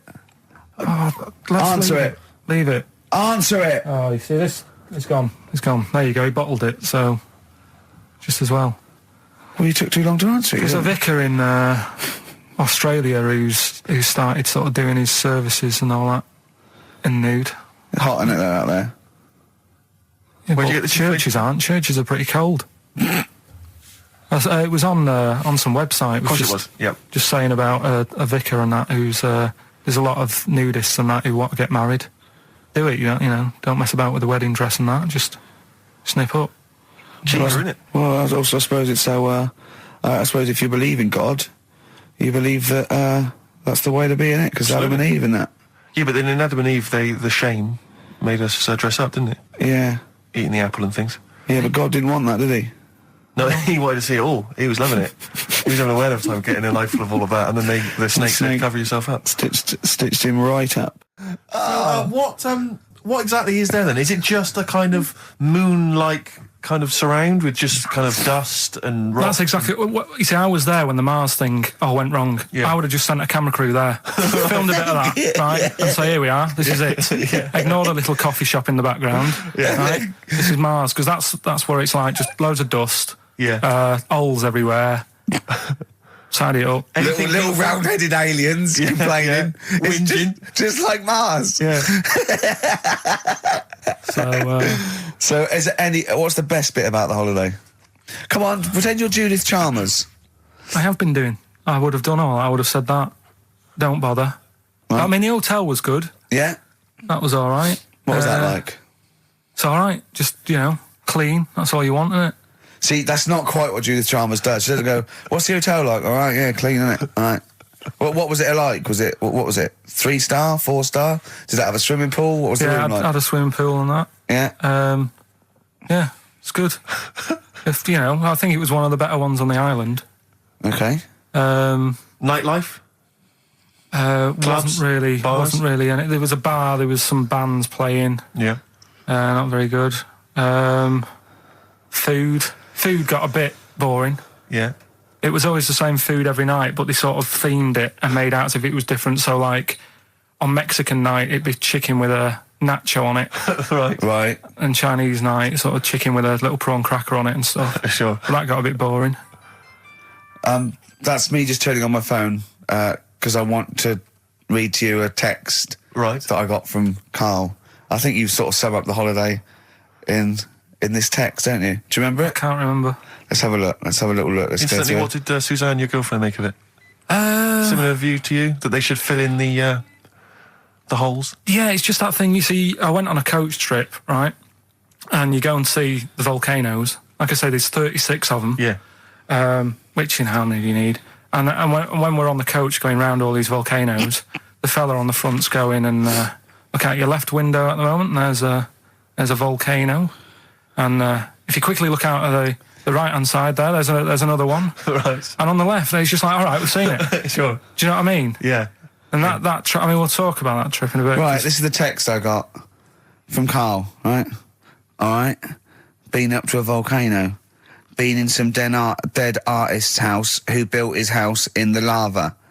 They said they would show me science with volcanoes, but all they did was chuck some water in a hole and it shot up in the air. No dwarves in the canteen, no scousers here, but there is a Swede woman with a big head. She looks effing gormless with a cap on. All right? So a little reference there to... A Swede woman? What's that mean? Do you mean Swedish? Yeah. Or she looked like a vegetable? No, the Swedish woman. But they've all got sort of quite big bill, aren't they? And I sent him a text. Oh, well, it's just good to have been on holiday because, I'm working. He sent back, so am I. Just been watching Sky News. There is a school for monkeys who want to get a band together. Is that monkey news for later?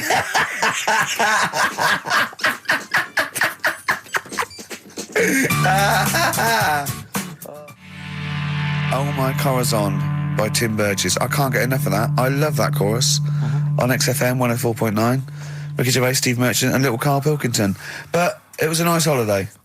Yeah, it's all right. It's just, I went there to relax and that. Exactly. Did a little bit of that. Trying to think of some new, features and stuff. Sure, always working. 3 holidays a year, Jesus. Oh, well, not really 3. Jesus, it's all one big sort of like work thing to me and Steve. 2 holidays, isn't it? Work hard, you need the holidays.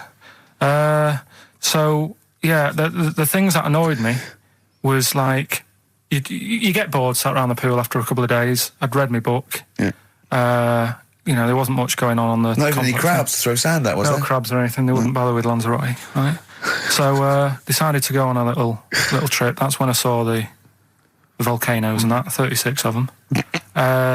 So we go on the trip, and the thing that annoys me, it does happen every holiday that you go on. If you go on a sort of a package thing, they have these trips, right? And you pay about 40 odd quid, and they give you some wine, so it make it feel like you're getting your money's worth.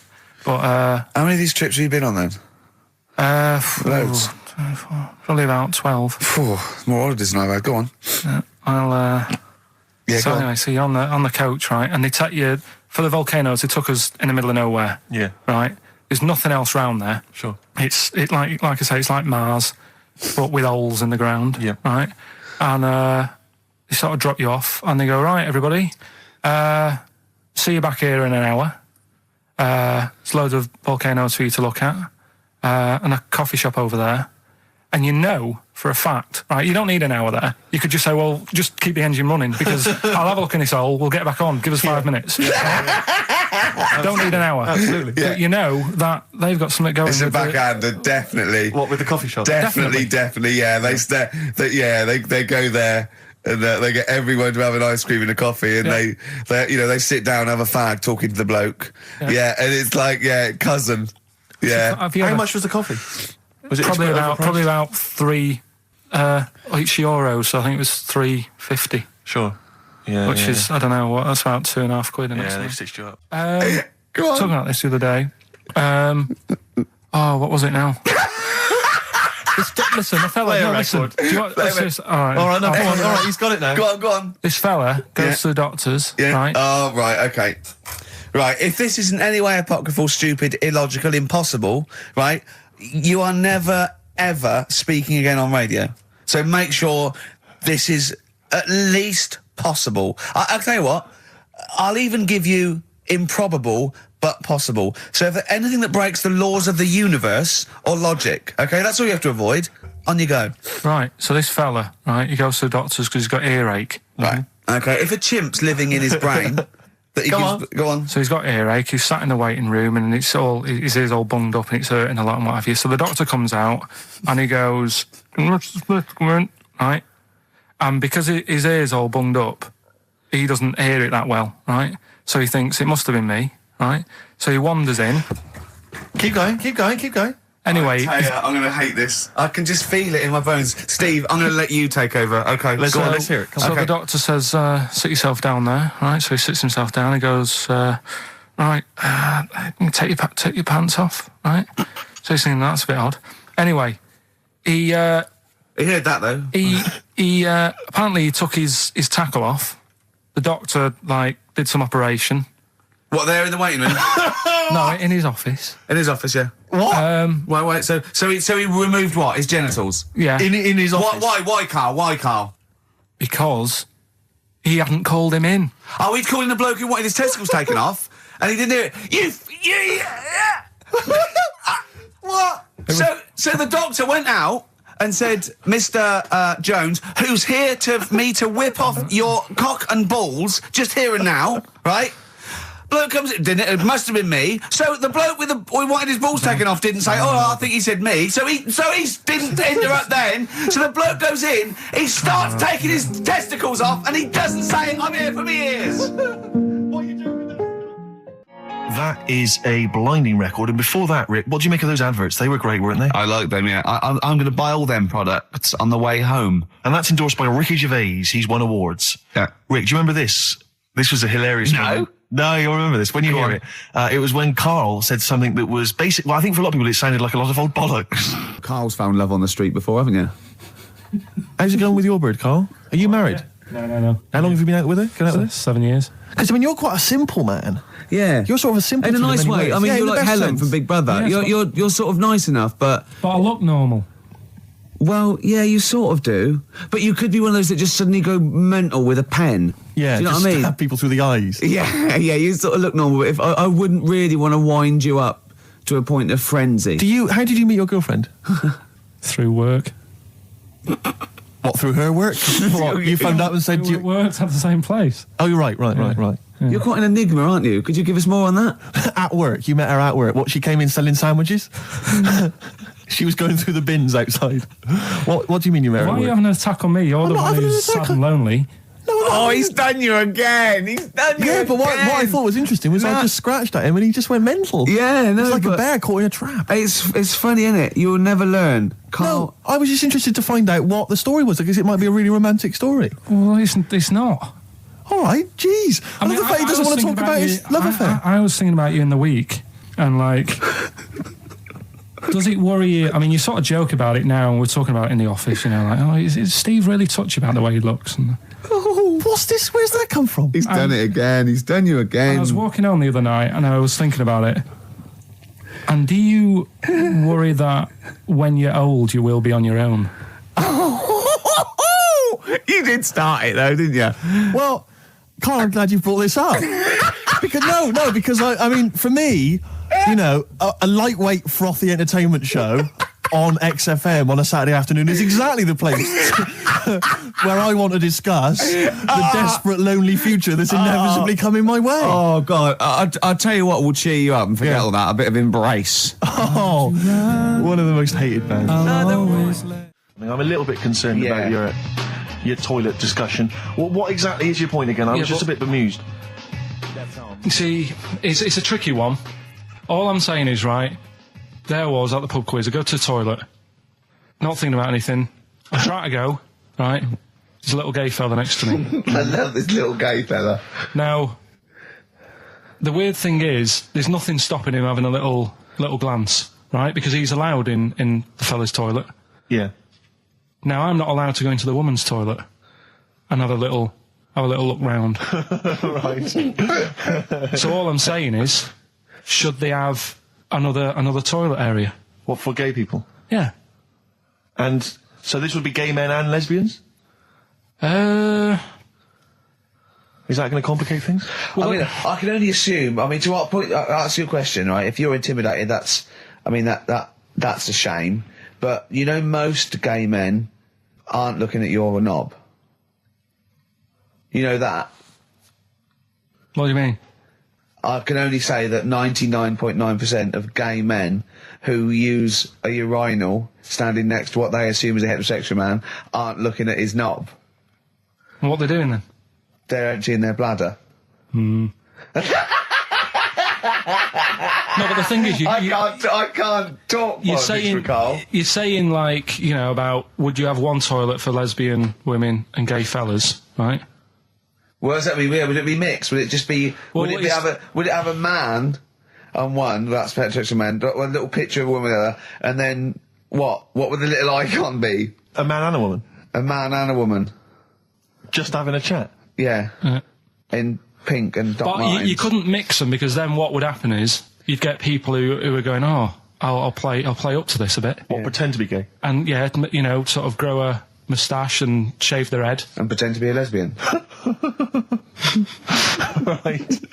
Yeah. So I see. So you know, people pretending to be gay so they could go in and have a look at the lesbians. Yeah. Right. So that would mean that we need 4 cubicles now, would we? Yeah. No, this is fine. 4 cubicles. So every pub now. How many toilets do we need? Every pub's now got 4 toilets. Oh, Carl, bisexuals. Yeah. Now, interesting. Bisexuals. How many toilets do we need now? Call the council. Do you use any? Huh? No. No, because they're interested in everything, aren't they? Because the little bisexual fella will be looking at your knob. Right. With them, what you do, you just have a door, you open it, and there's one urinal there, so you can't get a queue.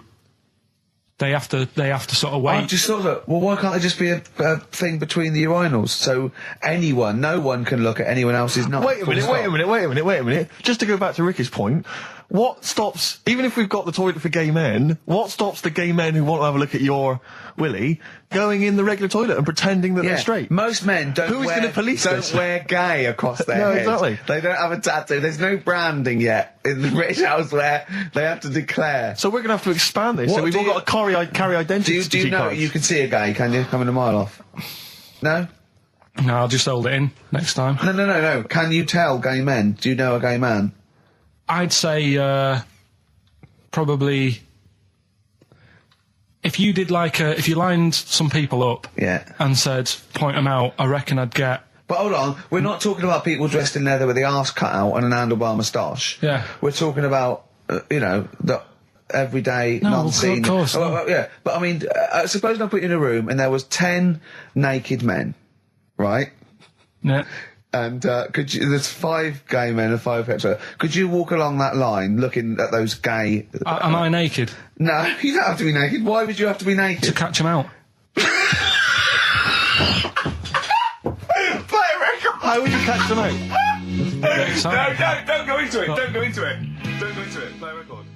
Ooh, those boys can rock there. That's the Guns with All Their Roses and Sweet Child of Mine. On XFM 104.9. I enjoyed that. Yeah. That was good. It rocks. I hope the audience was playing it loud like us. Yeah.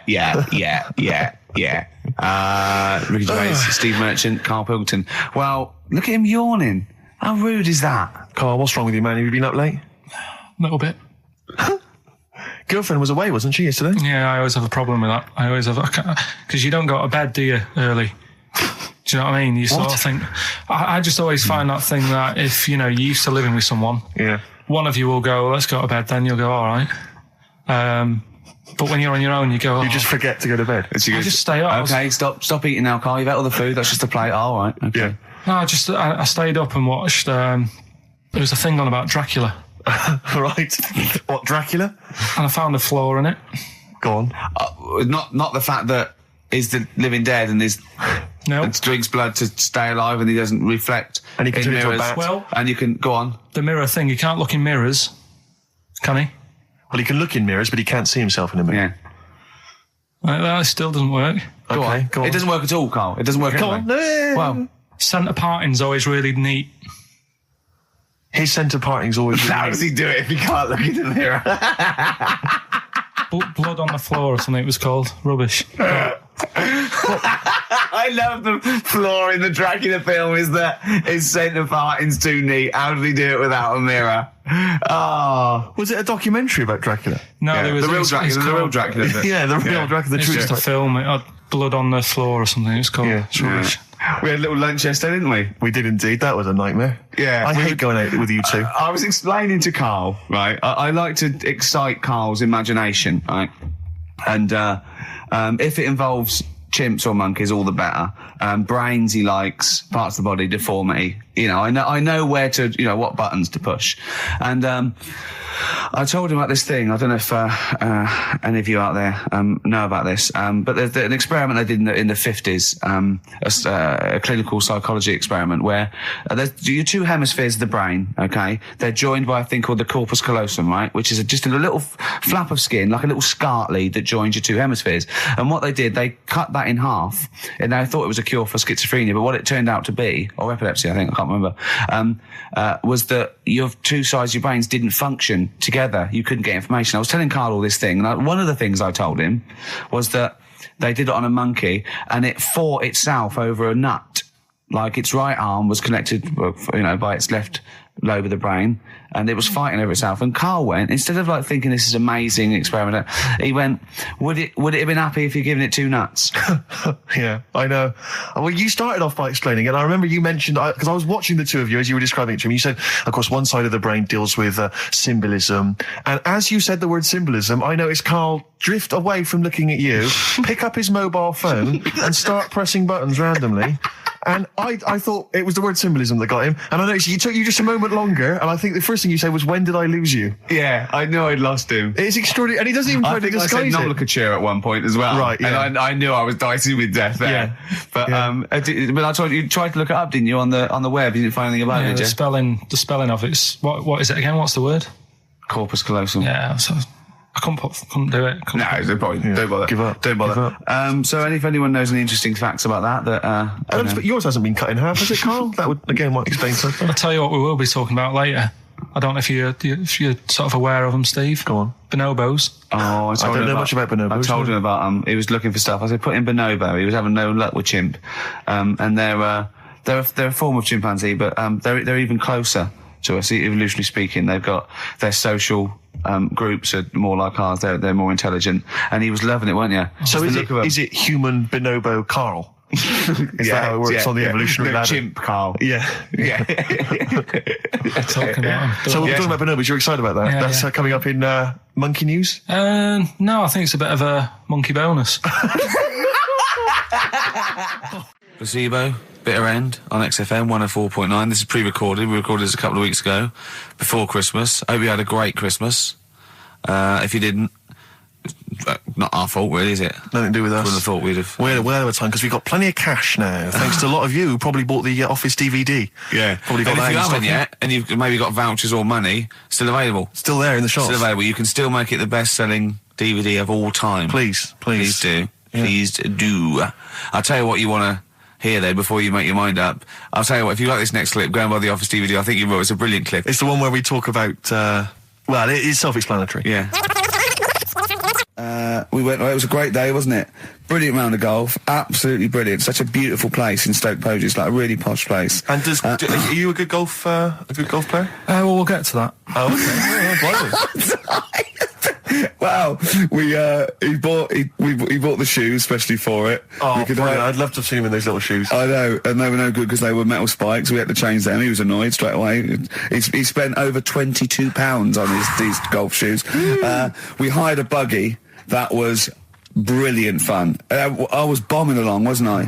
I don't drive, but I just, it was great on that buggy. Well, you've been on a buggy with me and you were a bit scared. Yeah. What I nearly killed us once. I was just taking banks and things, but you don't see sort of bunkers, and he'd scream and go, stop! And he'd put his foot down the brake, and then I reversed. At one point, he sort of did a handbrake turn next to the lake, and then we had to reverse, right? And you just flick a switch and put your foot down. He did that without looking. I looked behind, there's a big oak tree there. He screams, watch the tree, right? He's so... Dukes of Hazzard. I kept jumping in and leaving him behind because I had to go to my ball. Because anyway, so the first shot, I got on the driver. I honestly did one of the best shots I've ever done. It went straight down. It was great. I thought, phew, got away with that because it's always the first one because it's a clubhouse and you want to look good. Yeah. So. He tees up, and I've been saying, buy some balls. He just got 6 balls. I was going, what if you lose me? I won't lose 6 balls, right? He tees up, right? Whacks it. It goes miles, like right angles, straight into these the woods, right? He turns around, he goes, go and buy some more balls. So I'm laughing, because it's like impolite to laugh, but he broke the ice for me, and I was falling around. And then his second shot, I go, you're off a 3 now. If you take another shot, he went, oh, right. So it's his third shot, he puts the ball down. He hits the ground before it and misses the ball altogether. And I was on my back, wasn't I? Unbelievable. Actually rolling about on his back. And we were terrible. I went round 107. He went round in like 119 or something. Sure. It was just rubbish. How long did it take? 5 hours. Of course. And there was no one around, luckily. Yeah. But it was fantastic. So then we go and have our meal. Oh, it annoys me. I said, right, I'll go for a run. He went, I'll have a bath. I said, I'll see you at 7:45. At 7:55, I have to call him. He's not ready, so he's let me down there. I can't stand lateness or laziness. You hate lateness. Yeah, and he's let me down. Do you know his excuse? He fell asleep in the bath because there was no light bulb. There's no light bulb in the bathroom. So instantly he fell asleep, and he was late. No, do you know what I mean, though, Steve? If you're sort of, like, nice and warm and what have you. I was tired anyway. I've been stressed out for 4.5 hours, right? My life flashed in front of me a few times in that buggy. So it's all sort of wears you down a bit. I thought, right, I've got a headache. You're going for your run. I'm going to have a bath. I walk in, put the light on. For some reason, it didn't come on, but I thought, it's all right. I'll just... doesn't matter. You can have a bath in the It's summer, so it's light anyway. Well, there's no windows in the bathroom, so... Yeah. So you were in the darkness? So I'm in the darkness. I nod off because I'm shattered. He calls up, hassling me. So I said, well, it doesn't normally take that long for me because, I haven't got, like, long hair. I've got a dryer and I can sort of one wipe. Yeah. He's already 10 minutes late, though, when I called. Well, 10 minutes. 10 minutes. This is late, this. Next. Doesn't matter. Dinner wasn't until 7:15, so we had, like, another 20 minutes anyway. So it doesn't really matter. Yeah, but we said 7:45. So he's calling up, hurry up. So I said, yeah, all right. So I get out and dry and like my tackle and what have you. Calls back again 30 seconds later. No, I don't. I don't like that. Not gonna do that, no. Give it a wipe. 30 seconds later, come on. So I end up going downstairs to the meal area. Naked. With a wet shirt on and wet socks. I've got headache as it is. Meant to be a relaxing weekend. But anyway, so we have our meal, which is really nice. And then we're sitting in the bar. I'm having a cigar by the fire. Yeah. Like, we're having a rather nice Pinot Grigio. Yeah. He's there going, I've got an headache. Is this 1955 that you live in? I know, yeah. It's so right. And we are knackered because, he's not used to work. I've seen him moaning, falling asleep. He's not used to it at all. And you've been on your feet for over half an hour. Yeah, right. So, we didn't even walk round the golf course. We had a buggy. Yeah. It wasn't even exercise. And now it's Karl's bit. It's the re-education of Karl. He's like Liza Doolittle. And now he's coming to, or Lawnmower Man, if you've seen that film. More like Lawnmower Man, if you've seen the film. You'll know what I mean. And his homework was to just study quotes, really, on happiness and stuff and general well-being. He's not a big happiness quote fan, are you, Karl? Not really. So what have you done? You've come up with something, haven't you? Right, yeah, I told you, right? Because a lot of these are just things you say every day. They're nothing special. So what I'm doing... Well, you say them every day. Well, the sort of things you come out with and you don't even think about it, do you know what I mean? Yeah. They're on the TV all the time. People on the radio are saying these sort of little quotes. Sure. And what I've done is, remember that programme on Channel 4, Faking It? Yeah. Where they got some, like, posh kid to be on the door and all that. What I've done, I've... Imagine if that was the pitch for the show. Dear Channel 4, just going to get a posh kid on a door or something? Yeah, Yours sincerely, Karl. Come in. Yeah. TV producer. Yeah, go on. So, what I've done, this little book of quotes, happiness quotes, I've picked two that are real. Okay. And I've made one up. Right? And we've got a guess. And you've got to guess. Okay, then, go on. Well, I'll tell you what, Rick, why don't we, when we've heard them, we won't confer. No. You'll write down yours, A, B, or C, and I'll write down mine, and we'll see how it Okay, works. Karl, off you go. Right, and just because I'm looking at this book, it doesn't mean I'm actually reading. No, I know. Don't worry, we're clever. No, we know, we can't see yet. Can I call my bluff? Yeah, go on then. Nothing is worth more than this day. Okay. Yeah. Yeah. All right. Yeah. The way I see it.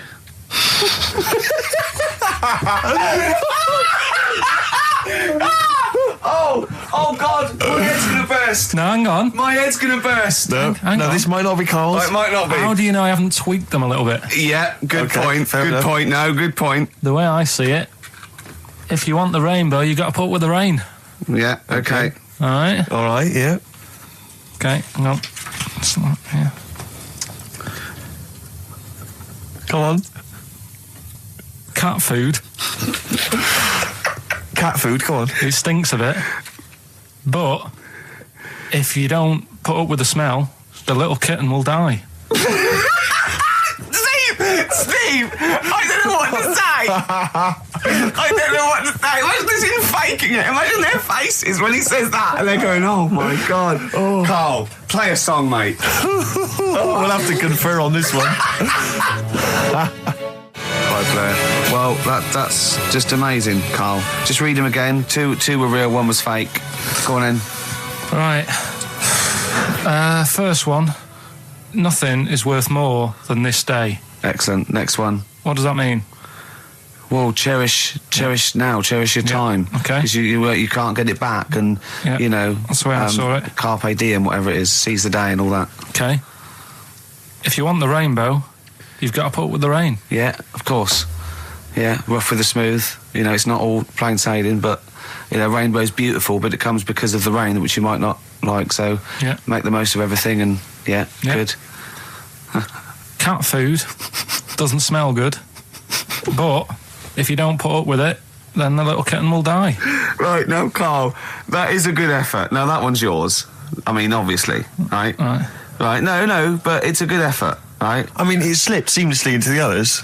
Yeah. Don't think it didn't. No, but it's good. I mean, we knew it was that one. But what I will say is, it's good, but what you don't know, maybe subconsciously, is, I mean, it's very similar to the putting up with the rain and the rainbow. But that's good. Why do you think that?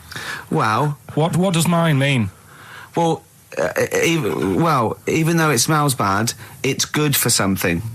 Right, I didn't look at it like that.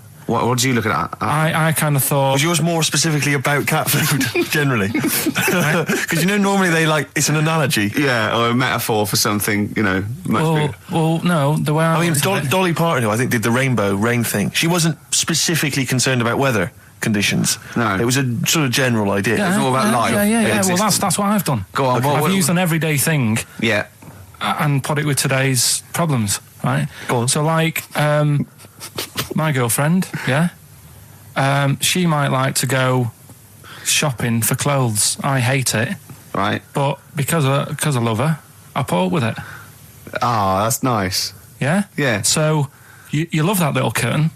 You can't stand the smell of the stuff you got to feed it. But because you love it, you go, well, you know, I'll put up with this just for a few minutes and then I can, like, squeeze its head later and give it a little... Sorry! Squeeze its little head. No, Yeah. Well, that's just the thing that I do with cats. Put it in a bag and drown it in a lake. I can feed it and then I can throw it against the wall. Exactly. So you didn't see it like that, did you? No, that's very good. So it's about love, is it? It's about putting up with the bad things for something you love. Yeah. Well, that's nice. But Carl, you seem now to be convinced and rather smug that you've tricked us and that you've fooled us and that we didn't understand it. Well, I say that's your fault, not ours. No, it's not, though. I mean, look, that man in Forrest Gump, he was a bit of a nutter. And he came up with the life as a box of chocolates thing. Yeah. Now, if that was in this book, you say, oh, yeah, brilliant, you know, good bit of work. But if he was sat here doing the show with you, you'd be taking the mickey out of him. Sometimes I feel he is. No, but Carl, I could. In fact, if people are out there, we're too lazy. Could you write down everything Carl's ever said? Because I think we could publish that. Yeah. He said one today. He saw my salamander. It's not a euphemism. He saw my salamander, and it's just sitting there in the tank. Your exotic pet. Yeah, and he's worried about there not being a lid on. And he said, I went, what are we worried about? He said, wow. He said it sits there for 24 hours a day. Obviously planning to get out. Well, it's got nothing else on its mind, and it's the daft thing is, he has actually got the lid ripped up a little bit. And he'll be looking up there, and it's going to get out. But what's the worst that could happen? What's it thinking? What do you think it's thinking, this salamander? It's got its eye on the DVD player. I can have E and be down the market. Right. Okay. Right. The results of we ain't got a winner for the first time. Yes, we have. We've got loads of winners. No, we haven't. We've done this feature for 3 weeks. This is the first time I've managed to sort of. Well, let's go through them then. What have they got wrong? The first one. The first one. What was the first one? Well, hang on. Let's do them in reverse order for a second. So what's the last one? The last one. The clue was that bloke does sport on the telly and he's got a little kid. What's that? That's Destiny's Child. Des, who does ITV Sport, has got a tiny child, right? No, that's fine. They got that. Destiny's Child. What's the middle one? Right, the middle one. Right. Child. The second one was he doesn't like women. Yeah, he's got a couple of kids. That's a bit weird. Yeah. Right. That was PD. That was Puff Daddy. That is offensive. Go on. But it's not Puff Daddy. It's Puff Daddy. And he's not even called that anymore. He's called P Diddy. Well. Okay, fair enough. But they got that one. Yeah. And if I'm being tight, these lot are as well. Yeah. Yeah. Tight means something in Manchester. Go on. Right. And the first one that they're having problems with, I don't think them birds should be allowed in this area. Got it. Boyzone. It's not Boyzone. What's the clue again? I don't think them birds should be allowed in this area. That is perfect. A boy zone. No birds. No women. No women, yeah, birds, right? A boy zone. Sorry, Carl. If that isn't the answer, their clue is better than yours. That is brilliant. What was yours? Boy zone, it works perfectly. What's your answer then? Bangles. What? I have no idea what that means. Like seagulls. So you don't want them in this area, so you're banning them. Bangles.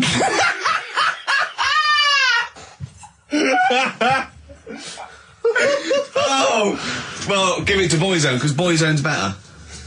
Don't use birds to be allowed in this area, it's a Boyzone. I think we should have a rollover. Carl beat them. Carl beat them. You have to use his logic, surely. But theirs works. You can't do what am I thinking. No, that's not what I'm thinking. It perfectly. It works perfectly. I think you've got to give it to the ones that got the Boyzone. Well, how about, right, because they didn't actually get into my head. Heaven forbid. How about we just keep back the David Attenborough, and they can have, I'll chuck in the Hellraiser, right? Okay. And Blondie album and the Madness one. Yeah, okay, pick a winner at random. Big winner, Steve. I'm going to give it to Paul Sloman, who got those answers, and he also says, P.S. Carl, you're a moron.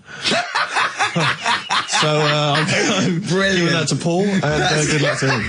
Right, well, he's got a crazy night tonight. If we can rush these over to him, he's got a cracking Saturday night. Well, if I'm a moron, I might get your address wrong when I send them to you. Ooh, coming right back at you, Paul. Yes. Right. That was the record before us, and here we are, pre-recorded, because we did this a few weeks ago, because we're not here at the moment, are we? We're away in that. I'm Ricky Gervais, with me Stephen Merchant. Hello there. And Karl Pilkington. He's not actually with us. He's on he'll be in some of the best of clips that will be coming up shortly. Yeah, this is just us, isn't it? This is just us. We did this, when did we do this, Rick? A couple of weeks back. Hold on, what is it? It's the 27th today. Yeah. I enjoyed Christmas. I loved Christmas. I loved Christmas. I had a great time. What did you get? Loads of presents. So did I. I'm glad they made it to number one. Oh, I'm really glad. Stroke, he, she. Yeah, I'm really glad that the pop idols, Cliff Richard, Westlife, made it to number one. Bo Selector. Yeah, just delete that. Yeah. Okay, well, we're going to play some of the best of, some of the greatest moments of the last 3 weeks.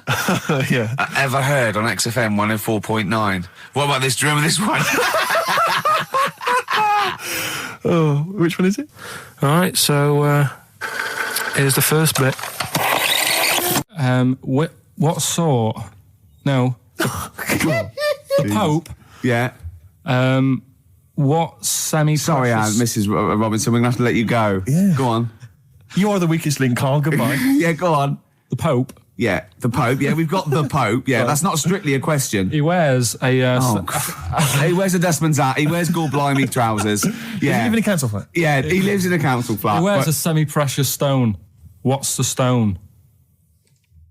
The Pope wears a semi-precious stone. What is the stone? You mean, what is it called? Yeah. What is it called? What, is it got like a kind of papal name? I think it's like, is it a 18-carat one? So we got to try and get the carrot yeah, of the Pope's big diamond. He calls it Dennis. He calls it Dennis the Stone. Do they want the type of gem it is? Like, or is there some kind of papal name for it? Or do they want it like the Rosetta Stone? Or I don't know. I can't actually. Play a record. Play 2 record. Let's not. Where's your head at? Basement Jacks. Right, okay, let's get this right. Have we knocked this on the head then? Is this not happening? Oh, here he is. Look. Here he is. Come in. How have you... Oh, God. I don't believe that. Oh, that's pathetic. I do not believe that. That's absolutely pathetic. Now, they won't believe this, will they? No. Right, if I say that Jonathan Ross just got his massive member out, and he is a big lad... Come and sit down. I've got your tickets, Mr. Gervais. Thank you. What's going on here then? I mean, why are you dropping off tickets? Well, because, in the spirit of the Comedy Awards, we like to have the rising young stars of the British Comedy Awards. That's right, yeah. And that's me. Well, we couldn't find any this year, so we've asked Ricky whether he would sit in the rising young star seat, and I wanted to deliver the tickets personally, so there's no excuses if he doesn't turn up later. Yeah. I always suspected that you were sort of pretty well endowed. Yeah. And now we've seen, it's on webcam. That was just one of my cocks. That's the one you're wearing today. That, didn't we? Don't say that. No, This is meant to be the happening young station. What's going on? No, you can't say stuff like that. You can't. Just careful what you say. Look up to Julian Clary. 10 years in the wilderness, and he comes back in a person life. 10 years in the What wilderness. happened to you? That's Jesus you're thinking of, isn't it? Just because you're on everything at the moment. I walked in here, and I came in here, and I thought, this is the young happening place, and what do I see in here? 3 old men sitting What are you talking about? I'm only 28, 27. You're wrecked. You all look wrecked. Well, that's because we're always partying. I was looking for some youngsters. Where's the youngsters? I wanted to see some tight leather pants. I wanted to see some foxy chicks hanging on you every word. What is it? It's a bunch of old blokes and a bloke out there washing up in a sink. But look at him. He even dresses for radio. Look This at is him. ludicrous. It's amazing. Looks like you're I love the fact you were on the phone to Gervais last night, weren't you? Asking his advice on clothes. Look at him. He's going for the man down the DSS. I like that look. That's a nice look. Have you got a single pair of trousers that aren't elasticated at the waist? They're maternity jeans. I know they've got a whole panel that pulls The forward. thing is, what I do at the end of the week, I can pop these in a pan and I can make a nice soup with all the food that's encrusted in At them. his years as a homeless coming to the fore there. Look at you, But one why- step away from Lawrence Llewellyn Bowen. I'd like to be that bit closer. But why are you dropping off tickets? Are you a little bit... Because I thought you were married and stuff. Why do you suddenly got this obsession with Gervais? Because I'm a bit rough, ain't I? yeah, it's like when you see Dale Winton out with those rough boys. I'd like to get one of my own. When a top celebrity in a lovely looking suit walks down the corridor with his penis out, Yes. Yeah. I know that I'm still an attractive man. You've arrived. I was inaugurating the same way. For me, it was Des O'Connor. It's like it's the passing on of the baton, if I may use that euphemism. and you've been battened. It's fantastic. Well, it is a pleasure. I don't think I'm complacent just because I'm mixed with you. I still wake up and think, I don't believe it. I'm mates with Jono. Can I just point out Jono? I was listening to the show last week and I heard you, as always, revealing a little too much about yourself, if you don't mind me saying so. Yeah. Steve tried. Not as much as you. No, but that was just for the benefit of the room. Yeah. And talking about when you used to occasionally urinate in the sink. Yeah. When you were around my house last time and I came in and you looked a bit shifty. No, please reassure me. It was more ownership. That I was like, I went to my territory, and then other people that come in, that go, has Gervais been round here? It's like just marking my territory. Because my coffee the next morning had a hazelnut tang to it that I don't remember putting in. Can I just say something? Because I mean, I used to, mention to you, Gervais, when we first started getting involved in the business. Yeah. I used to say, if there was one celebrity I'd like to be friends with, it's Jonathan Ross. Yeah. Lo and behold, Ricky's befriended Jonathan Ross. I'm nowhere to be seen. But Not invited round. Ricky told me that I could be his friend, providing I never extended the arm of friendship. Right. Yeah, if you ever... I thought as much. He tries to keep everyone else down he works with, from the office, all the other shows. He tries to keep them down. I didn't even want you to come in. I wanted to one. meet you on the steps. Yeah. I didn't even want to tell you you were around. But you called. He went, who's that? And he saw your name come up and he went, well, can I meet him? Well, you're all coming tonight, aren't you? This isn't Radio 2, by the way. These links are way too long. This is snappy radio. We have to play out... Yeah. You might The be kids have lost interest. But the kids want to hear Coldplay, Catatonia, You know what I like? Faithless. How about some more of that instantly forgettable hip-hop you play each week? One of those obscure hip-hop hooray. That's the worst feature on British radio. You should be ashamed of yourself. Wait a minute, I've heard your quiz on Radio 2. I said the hip-hop Put it away. Put it away. I'm Carl. Carl, how you doing? I'm all right. Got a question for you. Quiet man. Got a question. Yeah. The Pope. Yeah. What semi-precious stone does the Pope wear? It's easy. Go on. Topaz. Is that the right answer? I don't know. I might have wrote it down. I'm really sorry, Jonathan. It's not what he publicly admits to, but I have to know because I was hanging out with him at the Groucho one night and he was saying, oh, look at this, look at that topaz, go and buy that, look at that. Vatican City. Look at that, we can make a nice ring out of that, he said. Didn't go anywhere, but thanks for asking. I better go, I've got to go and buy some winkle pickers. Thank you very much. Okay. Enjoy it, it. Stephen. Yes. Carl, I wish I could say it'd been a pleasure, but actually it was quite creepy. See you later. So we just had a text here that says, and I don't know what truth there is in this, as ever, but John says there is apparently a nude bike ride today in Hyde Park. Now, I can't believe that's the case, because I don't think it's allowed, is it? You can't ride around with your veg, can you? I don't know. Why would you want to? Well, good point. On a bike. On a bike, I like the fact that that's what disgusts him. I want. Do you know what? If we did appeal for a nudist to call in, I'd want a very specific sort. I want a German nudist, a middle-aged man called Helmut. Okay. If there is any, or the closest one to it. So I want a middle-aged man from Germany. If your name is Helmut, you're in. But I'll accept Hans. Carl would be good, wouldn't it? All right. Yeah. I think I'm wondering if the age might. Maybe we could we broaden that Okay, out just a German nudist bloke. Right. Can he at least be fat? Can I find a fat German fella? If your name's Helmut, we're going to give you a big prize. Yeah. But, any fat German fella who likes to get his sausage out. Sure. Okay? It's sauerkraut. Yeah. What's the phone number? 0871 222 1049. It'd be good just to get an email or a text over the contact, wouldn't it? And then I can just call them up in the week. Sure. And 83936 is the text number. I don't know what our audience demographic pans out like, Rick, but I'm suspecting that's probably a fairly small fraction of our listenership. I know, but there must be someone out there. nudists. If you know a fat German who likes to get his tackle out, phones are going. Straight away. Just answer it, Carl. Just answer it. Just pot luck. it could be anything. Well, just see what it is. To be fair, it could be a nutter. But just say hello. Just tell your turn. It's not straight away. He'll stay there, won't he? He'll stay there. Well, answer it. Let's Answer it. Leave it. Answer it. Oh, you see this? It's gone. It's gone. There you go. He bottled it, so just as well. Well, you took too long to answer it. There's a vicar in Australia who started sort of doing his services and all that in nude. Hot, isn't it, out there? Yeah, Where'd you but get the churches aren't. Churches are pretty cold. It was on some website. Of course it was. Yep. Just saying about a vicar and that who's there's a lot of nudists and that who want to get married. Do it, don't mess about with the wedding dress and that. Just snip up. Cheaper, isn't it? Well, I suppose it's so. I suppose if you believe in God, you believe that that's the way to be, innit? Because Adam and Eve and that. Yeah, but then in Adam and Eve, the shame made us dress up, didn't it? Yeah. Eating the apple and things. Yeah, but God didn't want that, did he? No, he wanted to see it all. He was loving it. He was having a whale of time getting a life full of all of that, and then the snake said, cover yourself up. Stitched him right up. The brilliant Blur, Out of Time on XFM 104.9. One of my favourite singles of the year, and that's another thing. We'll be playing our favourite singles of the year, as well as our favourite clips of our own show. Rick, I imagine if people have got a bit of Christmas money, they're wondering what they can spend it on. Office DVD? Well, other than that, these guys have got some ideas. What, adverts? Brilliant. Ooh, those boys can rock there. That's the Guns with All Their Roses and Sweet Child of Mine. On XFM 104.9. I enjoyed that. Yeah. That was good. It rocks. I hope the audience was playing it loud like us. Yeah.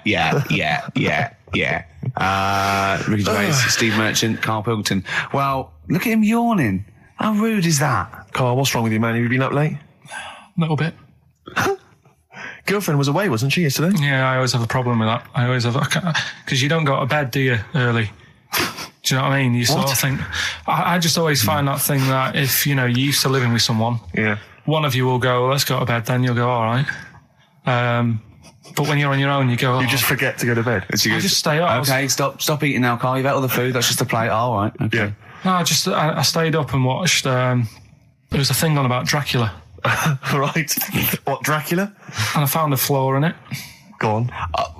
Not the fact that he's the living dead and and drinks blood to stay alive and he doesn't reflect and he can turn into a mirrors. bat. Well, and you can go on. The mirror thing, you can't look in mirrors, can he? Well, he can look in mirrors, but he can't see himself in a mirror. Yeah. That still doesn't work. Go on. It doesn't work at all, Carl. It doesn't work at all. Well, centre parting's always really neat. His centre parting's always really how does he do it if he can't look in the mirror? Blood on the floor or something it was called. Rubbish. I love the flaw in the Dracula film is that his centre parting's too neat. How did he do it without a mirror? Oh. Was it a documentary about Dracula? No, Yeah, there was the real Dracula. The real Dracula. Yeah, the real Dracula. The It's true just a stuff. film. It had blood on the floor or something. It was called. Yeah. It's rubbish. We had a little lunch yesterday, didn't we? We did indeed. That was a nightmare. Yeah. I hate going out with you two. I was explaining to Carl, right? I like to excite Carl's imagination, right? And if it involves chimps or monkeys, all the better. Brains he likes, parts of the body, deformity. I know where to, what buttons to push. And I told him about this thing. I don't know if any of you out there know about this, but there's an experiment they did in the 50s, a clinical psychology experiment where there's your two hemispheres of the brain, okay? They're joined by a thing called the corpus callosum, right? Which is just a little flap of skin, like a little scarlet lead that joins your two hemispheres. And what they did, they cut that in half, and they thought it was a cure for schizophrenia, but what it turned out to be, or epilepsy, I think, I can't remember, was that your two sides of your brains didn't function together. You couldn't get information. I was telling Carl all this thing, and one of the things I told him was that they did it on a monkey, and it fought itself over a nut. Like its right arm was connected, by its left lobe of the brain, and it was fighting over itself. And Carl went, instead of thinking this is amazing experiment, he went, would it have been happy if you'd given it two nuts? Yeah, I know. Well, you started off by explaining it, and I remember you mentioned, because I was watching the two of you as you were describing it to me, you said, of course, one side of the brain deals with symbolism, and as you said the word symbolism, I noticed Carl drift away from looking at you, pick up his mobile phone, and start pressing buttons randomly. And I thought it was the word symbolism that got him. And I noticed you took you just a moment longer. And I think the first thing you said was, when did I lose you? Yeah, I knew I'd lost him. It's extraordinary. And he doesn't even try to disguise it. I said nomenclature at one point as well. Right, yeah. And I knew I was dicing with death there. Yeah. But, but I told you tried to look it up, didn't you, on the web? You didn't find anything about it, did you? The spelling of it's, what is it again? What's the word? Corpus callosum. Yeah, so I couldn't do it. No, it's a point. Yeah. Don't bother. Give up. Don't bother. So if anyone knows any interesting facts about that, but yours hasn't been cut in half, has it, Carl? That would, again, might explain something. I'll tell you what we will be talking about later. I don't know if you're sort of aware of them, Steve. Go on. Bonobos. Oh, I don't know much about bonobos. I told him about he was looking for stuff. I said, put in bonobo. He was having no luck with chimp.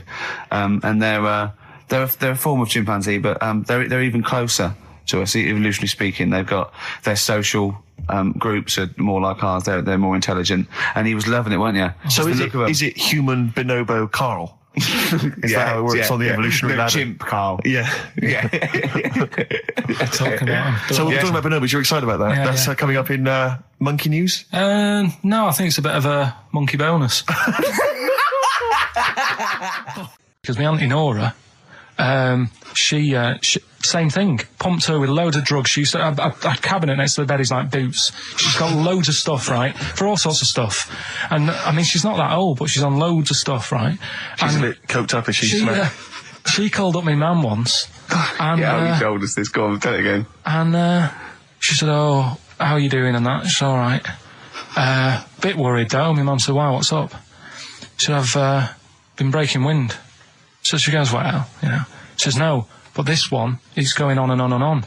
And she was like, she was like, what do you say? What's like passing wind, farting for 5 minutes. one thing, not like, you know, trumping and then nothing. Yeah. Continuous drone of a fart. Yeah. I don't think she had. How big was she? She must be the size of a barn. No, she's not that big. She's good for her age. No, quite but I mean, quite slim. No, but fine for 5 minutes. Where's all the gas? Was she circular breathing? Was she sucking it in with her mouth?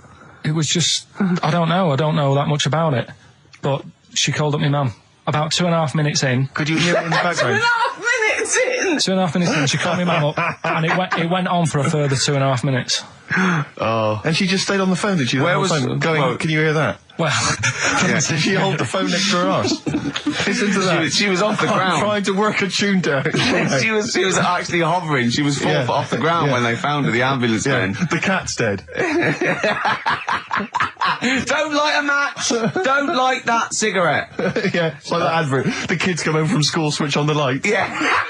There they see Granny hovering, turn the light on.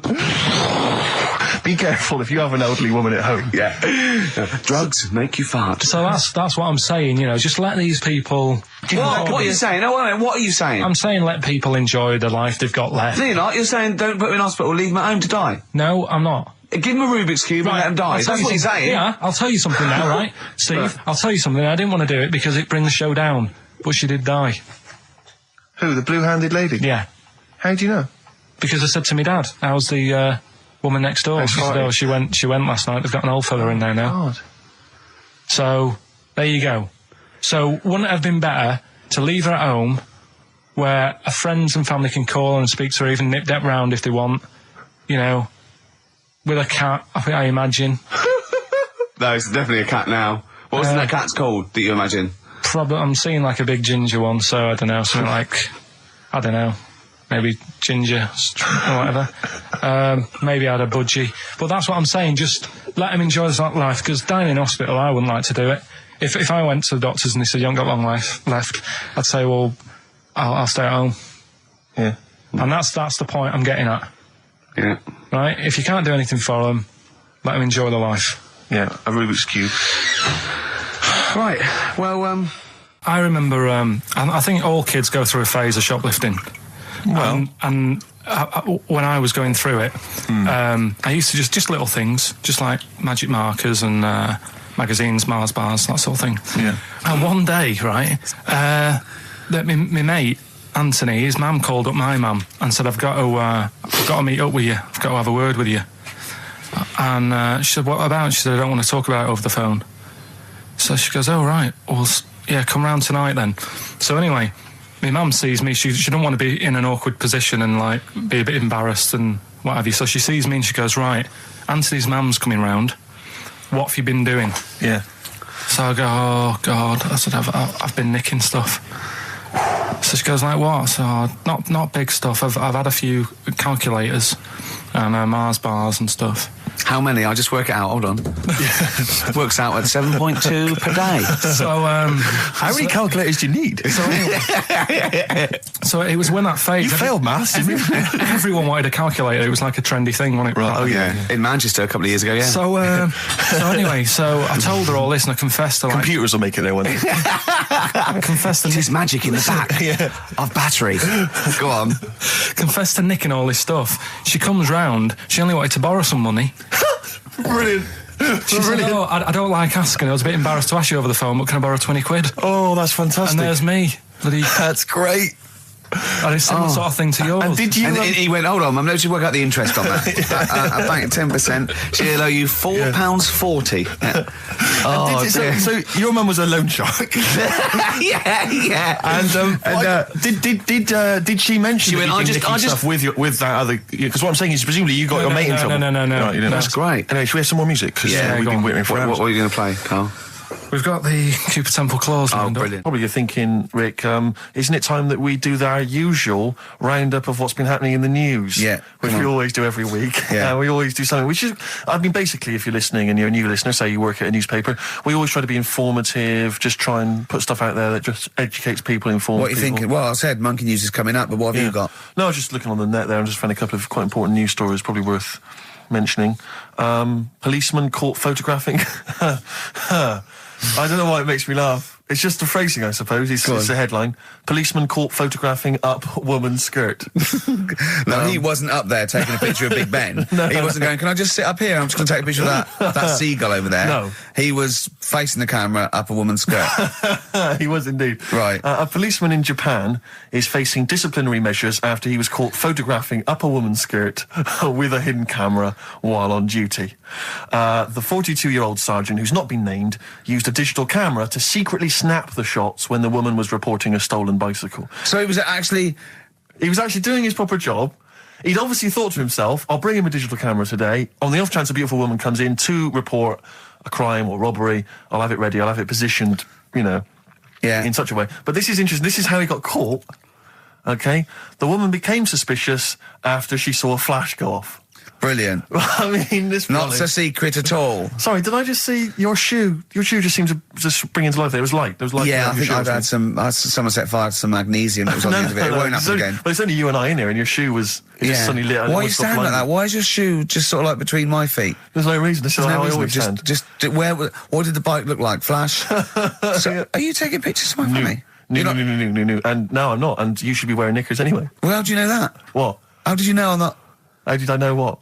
I'm not wearing any. I didn't know you. I don't know what you've got up there. Well, I don't know what it looks like, and there's no way I could. Of course, it would be roughly that conversation in Japanese. I know, yeah. This is the Best Of Show on XFM 104.9. I'm Ricky Gervais, with me Stephen Merchant. Yes. I hope you're enjoying the Best Of. I'm amazed that these are the highlights and that we've strung it out this long, Rick. But the good thing about this is, we're not here, we recorded this a couple of weeks ago, just the links, right? This has taken us about 10 minutes for the whole show. We get paid the same. Why don't we do this every week? That's a great idea. High five. Right. Listen to this clip, it's brilliant. Can I just ask Carl how he got on over Christmas? Because the last time I spoke to him, you hadn't bought a present for your girlfriend. I have to say, I was on tenterhooks all Christmas. Well, you changed it. After that show, I felt bad, even though I shouldn't have done, because... Because you hadn't bought your girlfriend a Christmas present? Yeah, but I said to you, I booked a table at a hotel in Covent Garden, had Christmas dinner there, which was nice, right? It's good food and everything. Didn't feel like enough to me. Well, then I went out and treated some stuff, and then... No. A couple of days before Christmas, he went, I took Suzanne to that hotel we're going to go to for Christmas dinner. We had tea and cakes. And I went, oh, you treated her? He went, no, she paid for it, but I was just showing her what it was going to be like. That was her extra treat. She paid for it. I love that. Brilliant. Yeah. Well, it was it was like 150 quid for a meal for two, which is pretty dear. So I'm not going to buy her cakes as well. All right, love, have anything you want. You pay for your own pudding. I'm not mental. Yeah. So you treated her to some other stuff. Some bits and bobs. What, so she chose them and you paid for them. What, the presents? Yeah. No, you chose them and she paid for them, but you know it's the thought that counts. I got them on the way home that Saturday. Well done. And what did you buy? Shops. Well, just some bits. It might be personal, Steve. Well, I don't care. Just some bits. Yeah, but bits and pieces. Leave out the personal bits. What bits? Just little things. And then yesterday, right? A monkey wrench and a new washer for the shower. Yeah. Some recordable CDs that you need for your job. Oh, so, dear. No, when you gave those presents to her, did her face light up? Right. I don't want to tell you what they were, right? But she wasn't that impressed. You're going to tell us what they were now, tell us what they are. You even know what they are, she told you, on Christmas Day. Hold on, wait a minute. But it doesn't matter what they are. It does matter what they are. It doesn't. It does, Carl, it's you, mate. Of course it doesn't matters. matter. Oh, God! Have you just remembered? Yeah! Right, but there's no need. I've got to tell him, Carl. I really want your permission because I don't want to be I know it's not, but we know it's not that embarrassing. It's really quite sweet. Yeah, but in a way, right, the way I look at it is, right, Christmas, even when I was a little kid, right, is not... Please let me tell him, Carl. Well, let me just tell you first, though. Let me tell you why I didn't go all out on the old present front. All right. Justify yourself. Right. First of all, I've covered it up since then anyway, right, with that present, because I bought her some shoes yesterday, and she did say, I'll give you the money for them, but when I get home I said, it's all right. I said, you can have them, right? So not only did I buy her some food on Christmas Day, I got her shoes. She's probably had a... And they feel like a horse. Yeah. It's not like, there you go, there's your shoes, there's your food, right. Bed down, see you later. Yeah, but what I'm saying is she's done... fed and clothed. Yeah, did you comb her hair? She's done well this year, right? So... The thing is, done well this year. It's like you're a single parent living on a council estate with a smack problem, and you still managed to buy some Lego. When I was a kid, it wasn't about what you got. I remember one year when I was about 8. Right? This is going to make me cry, isn't it? This? No, it's not. I'm just saying the way it is. Right? I woke up at about 4 in the morning. I was like, what I forgot? And I couldn't sleep. I was that on edge. It's the excitement of Christmas, isn't it? It's like, what's wrapped up? I need to know. Sure. And it's the fact that people are saying, no, you won't know until tomorrow. Yes, sure. That annoys you and winds you up. Okay. So I got up at 4 in the morning, opened my presents, and then went, right, I know now, went back to bed, had a great sleep. Yes. Right? So it's nothing to do with the excitement of what you get. It's the excitement of not knowing what you've got. And then what happened when you got up to go down with the presents? What you're saying to me is that you could wrap up a brick because the thrill of Christmas is in hoping and being excited about what it is, not the actual gift itself. Yeah. Is that what you did? Did you get a brick? No, let me tell you now what he got. He got her a present, right? And she said, she came, I said, he got me. It was an industrial-sized packet of condoms. It was a joke gift. No, it wasn't a joke gift. It wasn't even a joke. I went home that Saturday after here, past Boots, thought, might have something in here. They were on, some value. Right, you passed the Were makeup. they used? Right, but anyway. The makeup, you passed all the other... Past the makeup, stuff. past the lovely vanity cases. Yeah. The foot spas. Exactly. Yeah. Oh, hold on. How much are these, love, for 100? Yeah. $4.99. Yeah. Do I get them reduced if I buy in bulk? So how many did you buy? What was it? I don't know, probably about 100. Right, okay. And is she allowed to use those with anyone? Did you wrap them? Can she just go out and have a wild Well, you don't need to, they're already wrapped, aren't they? Oh. And then what did she say when she opened them? No, wait, Carl, what did she Right, play a record and we'll come back to this. You're worse than my father, that's genius. Go on. Talking about this the other day. What was it now? Listen, the fella... No, listen. Do you want, all right, he's got it now. Go on. This fella goes to the doctors, right? Oh, right, okay. Right, if this isn't any way apocryphal, stupid, illogical, impossible, right, you are never, ever speaking again on radio. So make sure this is at least possible. I'll tell you what, I'll even give you improbable but possible. So if anything that breaks the laws of the universe or logic, okay, that's all you have to avoid. On you go. Right, so this fella, right, he goes to the doctors because he's got earache. Right, okay, if a chimp's living in his brain... Go on. So he's got earache, he's sat in the waiting room and his ear's all bunged up and it's hurting a lot and what have you. So the doctor comes out and he goes, right? And because his ear's all bunged up, he doesn't hear it that well, right? So he thinks it must have been me, right? So he wanders in. Keep going. Anyway, I'm going to hate this. I can just feel it in my bones. Steve, I'm going to let you take over. Okay, let's hear it. So the doctor says, sit yourself down there, right? So he sits himself down. He goes, right, take your pants off, right? So he's thinking that's a bit odd. Anyway, he heard that though. He apparently he took his tackle off. The doctor did some operation. What, there in the waiting room? No, in his office. In his office, yeah. What? Wait. So he removed what? His genitals? Yeah. In his office. Why, Carl? Because he hadn't called him in. Oh, he'd called in a bloke who wanted his testicles taken off, and he didn't hear it. What? So the doctor went out and said, Mr. Jones, who's here to whip off your cock and balls, just here and now, right? Bloke comes in, didn't it? It must have been me. So the bloke we wanted his balls taken off didn't say, oh, I think he said me. So he didn't interrupt then. So the bloke goes in, he starts taking his testicles off, and he doesn't say, I'm here for me ears. What are you doing with that? There was this. This is what it's like about getting presents and stuff, right? With my mum and dad. Go on.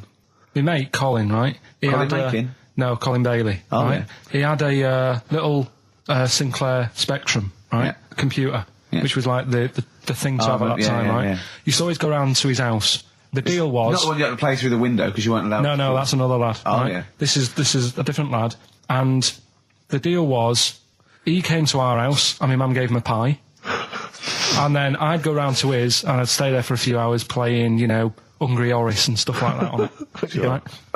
Now, my mum and dad knew that I really wanted one of these computers, right? So I waited about a year.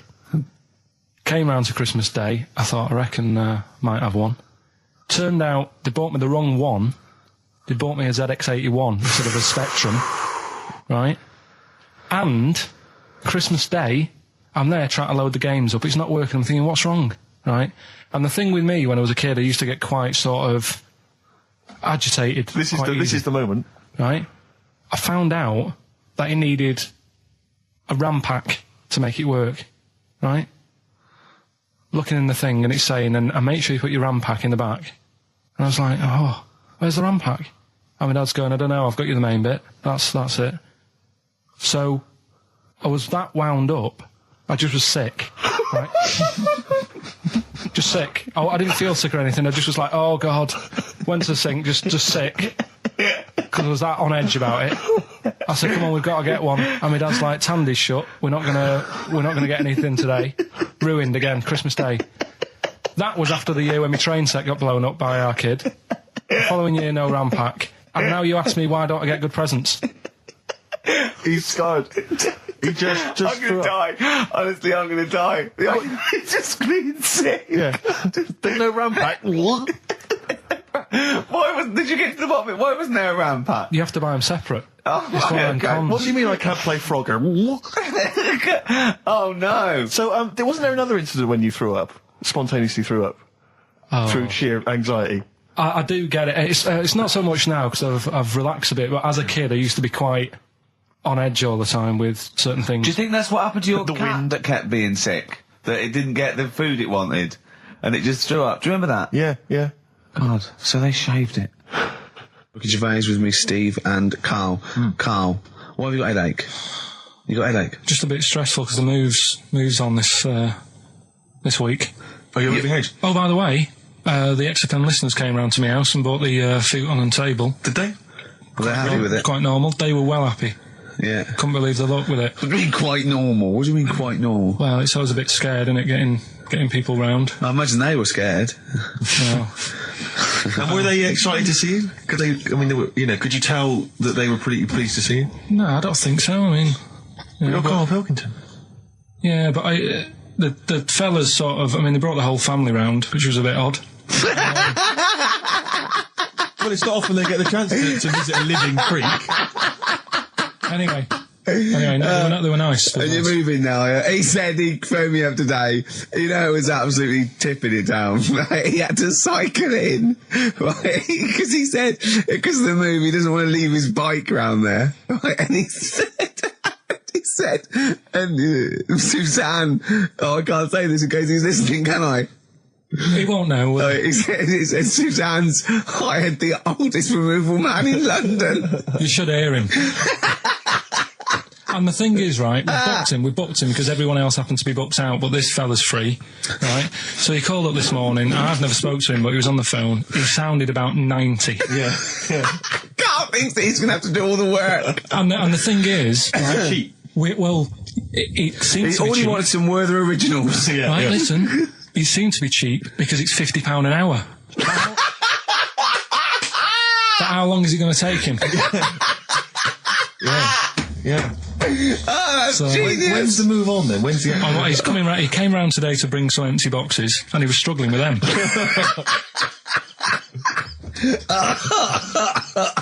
So, it actually happens on Wednesday. Oh, God. Anyway, so, Rick, I noticed that you were laughing and almost had a heart attack. Doesn't bode well for the boxing match, does it? Cough at the moment, I've had my Lemsip. This is the Best Of Show on XFM 104.9. I'm Ricky Gervais, with me Stephen Merchant. Yes. I hope you're enjoying the Best Of. Do you know what a fable is? I've got a rough idea. Okay, it's a thing that uses sort of metaphor, analogy, just to explain sort of morals. I mean, they're very old for a start, and it's all. I'll give you an example of one.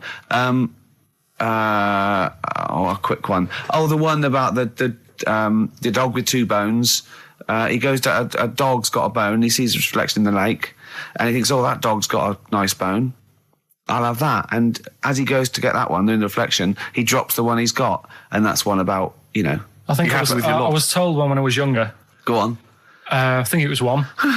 This young lad, he's got a dog, right, and he's about 8 years old, and this dog, he's had it since he was about 4, and it's a bit tired now, and he chucks sticks for it, and it doesn't go for it, and he's saying to his mum, "Oh, I want a new dog because this one's useless. It doesn't do what it doesn't have any fun with me."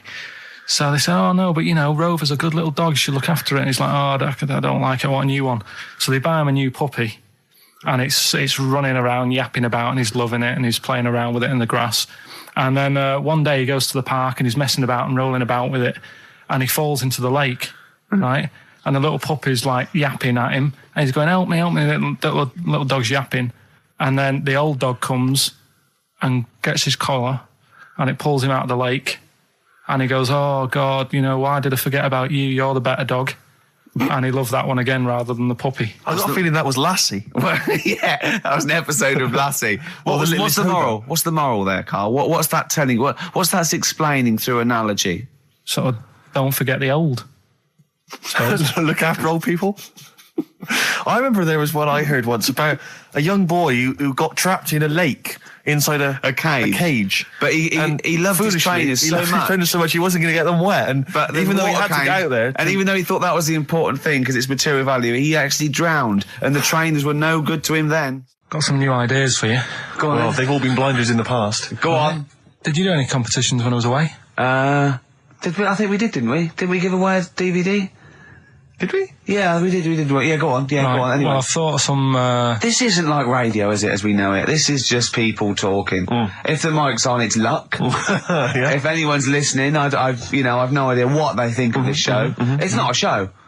Not in the traditional sense. No. Okay, then you're going to change with that, Carl. Because a show suggests a certain form of presentation. Yeah. A certain pride. And when we do present it... dare I say, it's some planning. Yeah, and when we do, it's ruined by pressing the wrong button. Yeah, but I've got some planning here. Go on, then. Quizzes. What I did was, when I was on holiday, right, you said, come up with a new idea, right? So the best way of coming up with ideas is sort of... thinking. Sort of nicking a TV show name and then twisting it a bit. Yeah. So... Or just rip off Simon Mayo's idea completely. That's good advice for anyone out there. I didn't... Yeah. If you're interested in ideas. See, Carl is presently running a course writing for TV. Yeah. And that's the lesson 1, isn't it? Just rip something else off. Just do it and change the title slightly. Yeah. Well, go on. This one I haven't really got I don't know what to do on the game, but I'm thinking Strike It Ricky. That's all you've got? That's what you've come up with. How long did that take? Through. What is that? I just thought it sounded a bit like Lucky. Forget that one then. Yeah, forget that one. Okay, yeah. Well, no, good. No, we all have hits of this. Even Spielberg's, not all his films, can hit the. Go on. Right. No, okay, no, it's a good. Go on. Yeah. Remember Big Brother? Yeah. Do I remember Big Brother? No, go on. Big Mother, right? You call in. If your mum's heavy, you win a CD.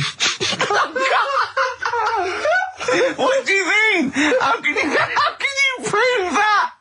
All right, forget that. Right, ER. Here's one. Right, ER. Good one. No. Yeah, no. The Price is Right. Remember that? Yeah. Right. The Price is Ricky? No. The Rice is Right. And what I do, I read from an Indian menu and a Chinese menu. You tell me whether you have pilau or egg fried.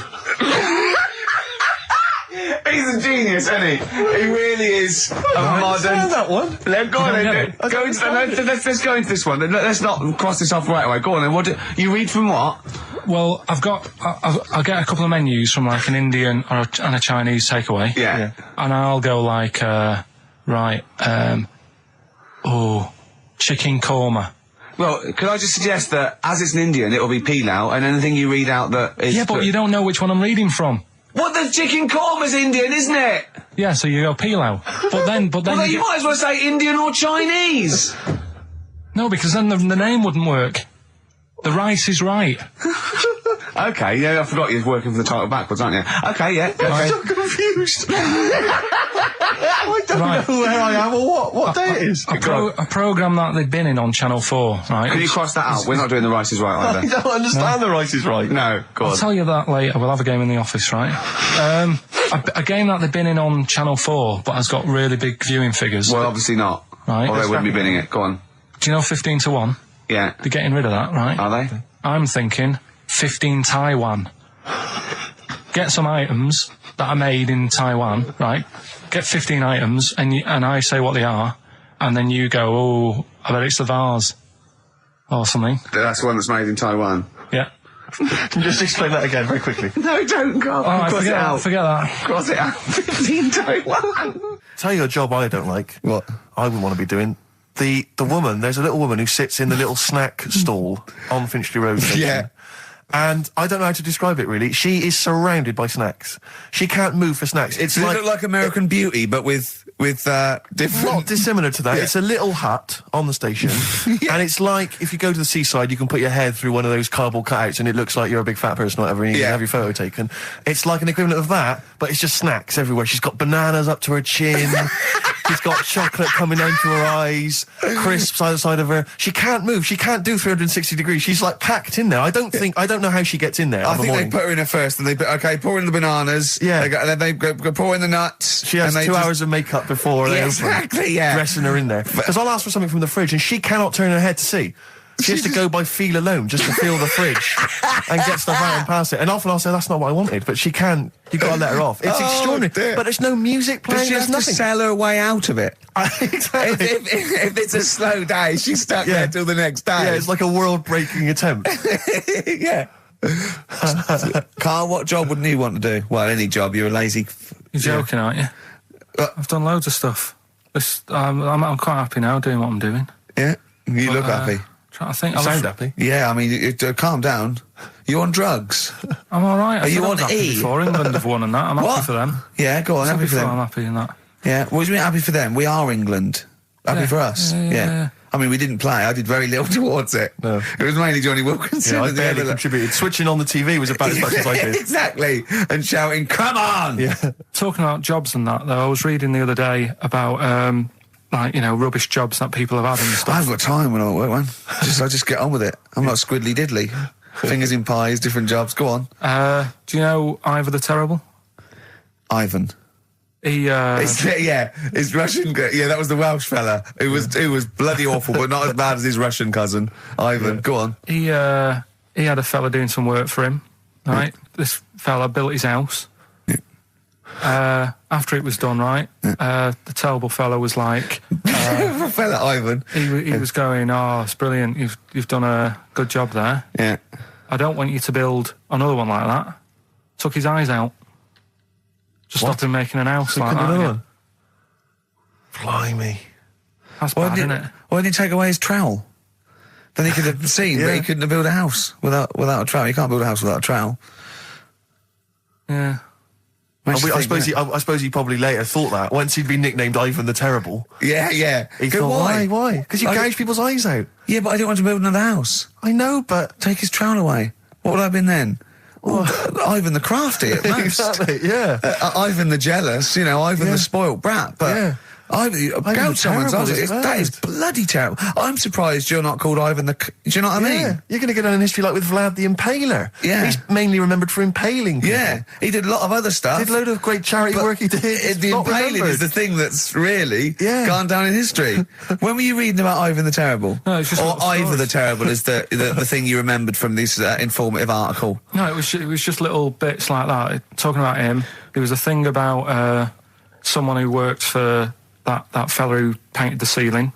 Sistine Chapel. Yeah, there was a thing. A woman who worked for him in his house, and I love how you assimilate information when it's just bordering on the academic, or just the interesting and true. It's wonderful. Ivor the Terrible gouged someone's eyes out 'cause built him an house. That fella who painted that ceiling had a woman work for him. Imagine if you wrote that down in an essay. Imagine if you wrote that in a school essay. Well, you'd probably end up with not getting a grade or... or thinking you turned out to more than you had. Exactly. Anyway, the woman who lived with... Yeah, the woman who lived in a shoe. Go on. yeah, there was this woman who lived with him, and she used to go out and do all this shopping and that. Yeah.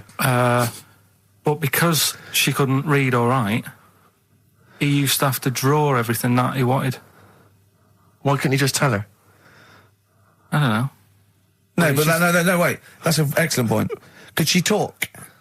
Yeah, but if it's a big list and that, loads of different coloured paints. But why and couldn't stuff. she draw on a piece of paper? Why did he have to do it? Because he's a better drawer, isn't he? That's the point. That's it. That is. We were just looking for the logic of the story. You found it. You've done it. Play a record. He's a better drawer.